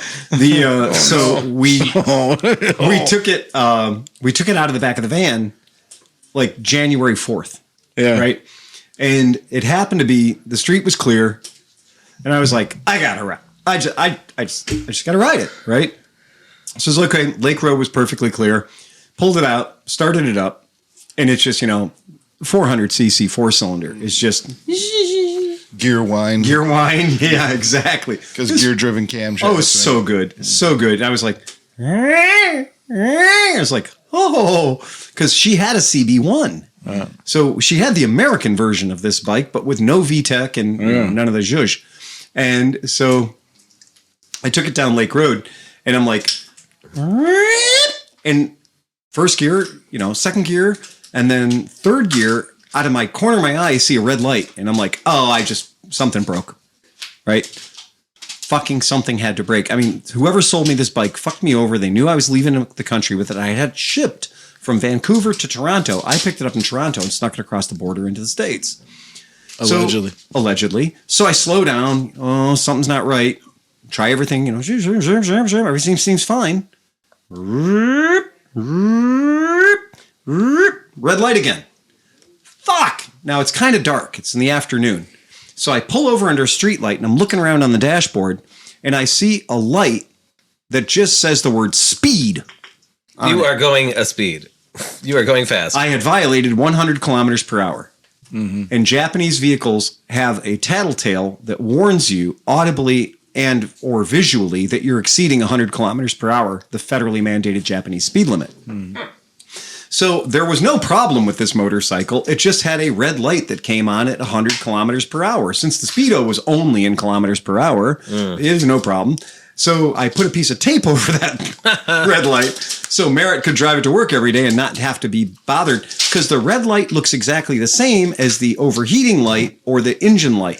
The one that you want to go shut down and pull over. Exactly. Yeah. Well, which proves I'm not an idiot. The red light came on, I shut off and it pulled over both times. So that bike had a speed light on it. That's great. I cannot remember for the life of me who we sold it to, but somebody's got a really cool bike, because it was a really cool bike. Yeah. That was a neat one. And again, can you imagine my wife going down the freeway at 80 miles an hour from here to Sandusky at about 12,000 RPM? Yes. Yeah, I can. Yes, I can. Yeah, I can too. 100%. I mean, that bike at 80 miles an hour sounded fantastic. And I just imagine her being like the Stig, listening to classic music at the same time. Absolutely. There was no speed. No. My wife was black leathers, black helmet, black everything on a shit hot 80s. Did she have red hair? Was she on a Vincent Black Shadow? No, but she had red hair coming out from under her helmet at the time, because that was her thing. Oh, yeah. And you're like, oh, she's wearing leather. And I mean, remember, she's a school psychologist showing up, in Sandusky on a motorcycle. Yeah, there's a lot of kids spanked it. There were a lot of extra long bathroom breaks. Yeah, there had to be. Yeah, super fun, super cool. All right, well, that's that. That's been a Cleveland Motorcycle Podcast. I believe so. Does anybody else got anything else? Do we want to say anything about Speedy Pete? We should say something about Speedy Pete. He's currently in Ecuador. Yeah. And he's currently at over 10,000 feet. Based on his assessment, he's through over 3,000 meters. Yeah. Today's his third riding day. Third riding day, and they did how many miles today, Chris? Anybody remember? I know tomorrow they're doing 124. Today they did about 120 miles, 125 miles, and it took him 9 hours to do it. He said tomorrow they were going to do 124 in 9 hours. Right. And today, he said, was the hardest day's riding that he's had in a real long time. Oh, wow. Apparently, it was rather moist there. Yeah, I couldn't see his hand in front of his face. Yeah, he said it was super wet. Super wet, and with 10,000 feet of elevation change. Probably not warm. No. They were soaked. And let's They see. rode in the rain. He said it was like 51 degrees. Yeah. And 51 degrees soaking wet for 8 hours is a bad day. Yeah, that's miserable. And based on the math, their average speed was about 15. And they couldn't wear eye protection because it was all fogged up. So Everything fogged up. without eye protection. So they're just running with their visors open, no glasses on, go for it. But you're only going, if you're doing an average of 15 miles an hour, you're probably going to suffer through it. Apparently, Dave Nolan, our friend Dave, dropped the bike on a bridge, and Dave has one good leg and no leg. No leg. Yeah. Right? Oh. So he dropped the bike on his good leg. Oh no! But it was it was wedged behind him in a fashion that he couldn't get the bike up, so they had to go rescue him. But they were on a bridge, and a truck was coming the other way. Oh, and it's a 1-lane bridge made out of like 3-inch pipe. Pete was saying, so it's like slippery and bad. A moment of silence for Dave here. Well, so they weren't able to do, they weren't able to get a lot of photos and make fun of him and kick some mud on him and stuff. Yeah, so they had to get out of the way so the truck could use the bridge instead. So that's a pretty good adventure. Dave should have let the truck go by really close, then jumped up and like, hey, I lost my leg. Oh, fuck, that would have been hilarious. The other thing that they said was that one of their riders, there are 3 of them on DR650s, and then one of them is on a T7. So a Tenere 7. So, but the one fella lost one of his bags. A backpack. So a backpack that was strapped to the back of the bike came off unbeknownst to them. Oh no! And it had his technology. It had his chargers in it and all that kind of stuff. And apparently, like a pair of gloves. It was nothing watch essential. out for those monkeys, man. I'm saying actual, the little creatures from the trees, man. But it didn't have his passport. It didn't have his money. It didn't have the super important stuff. But just the same, you don't want to lose anything.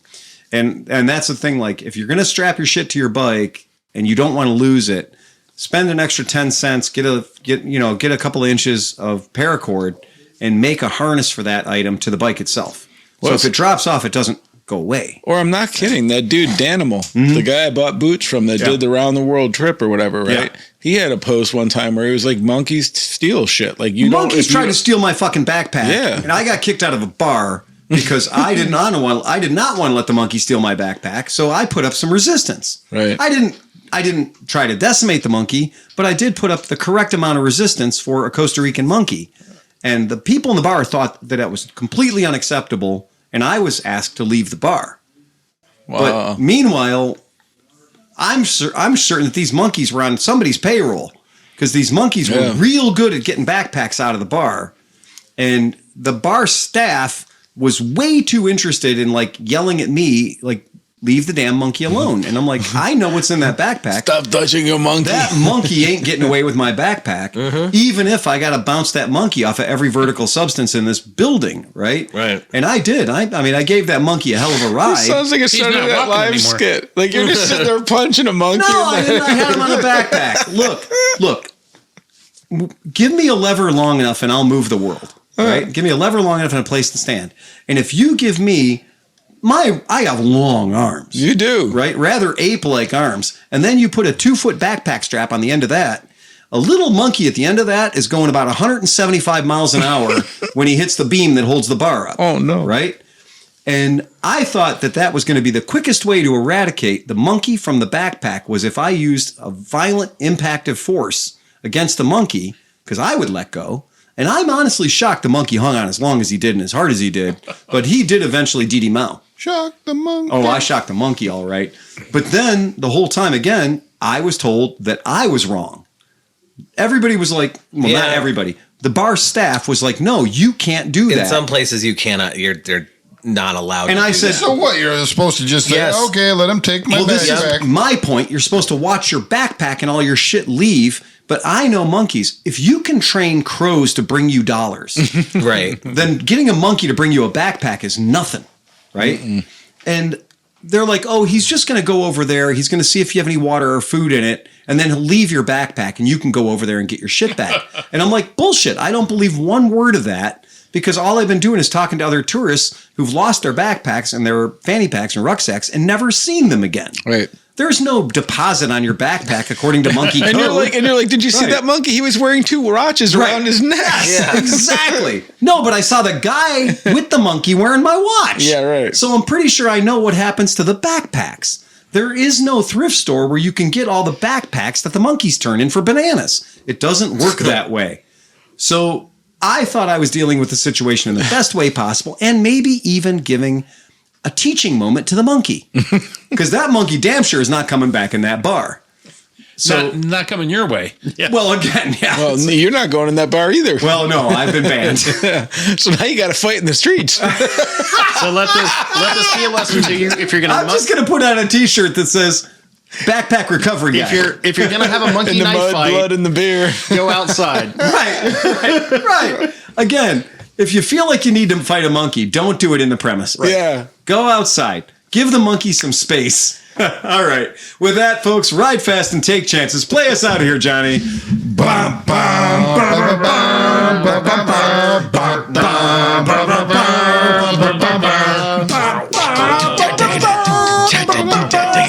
Okay, hit the right button. Get us out of here, monkey.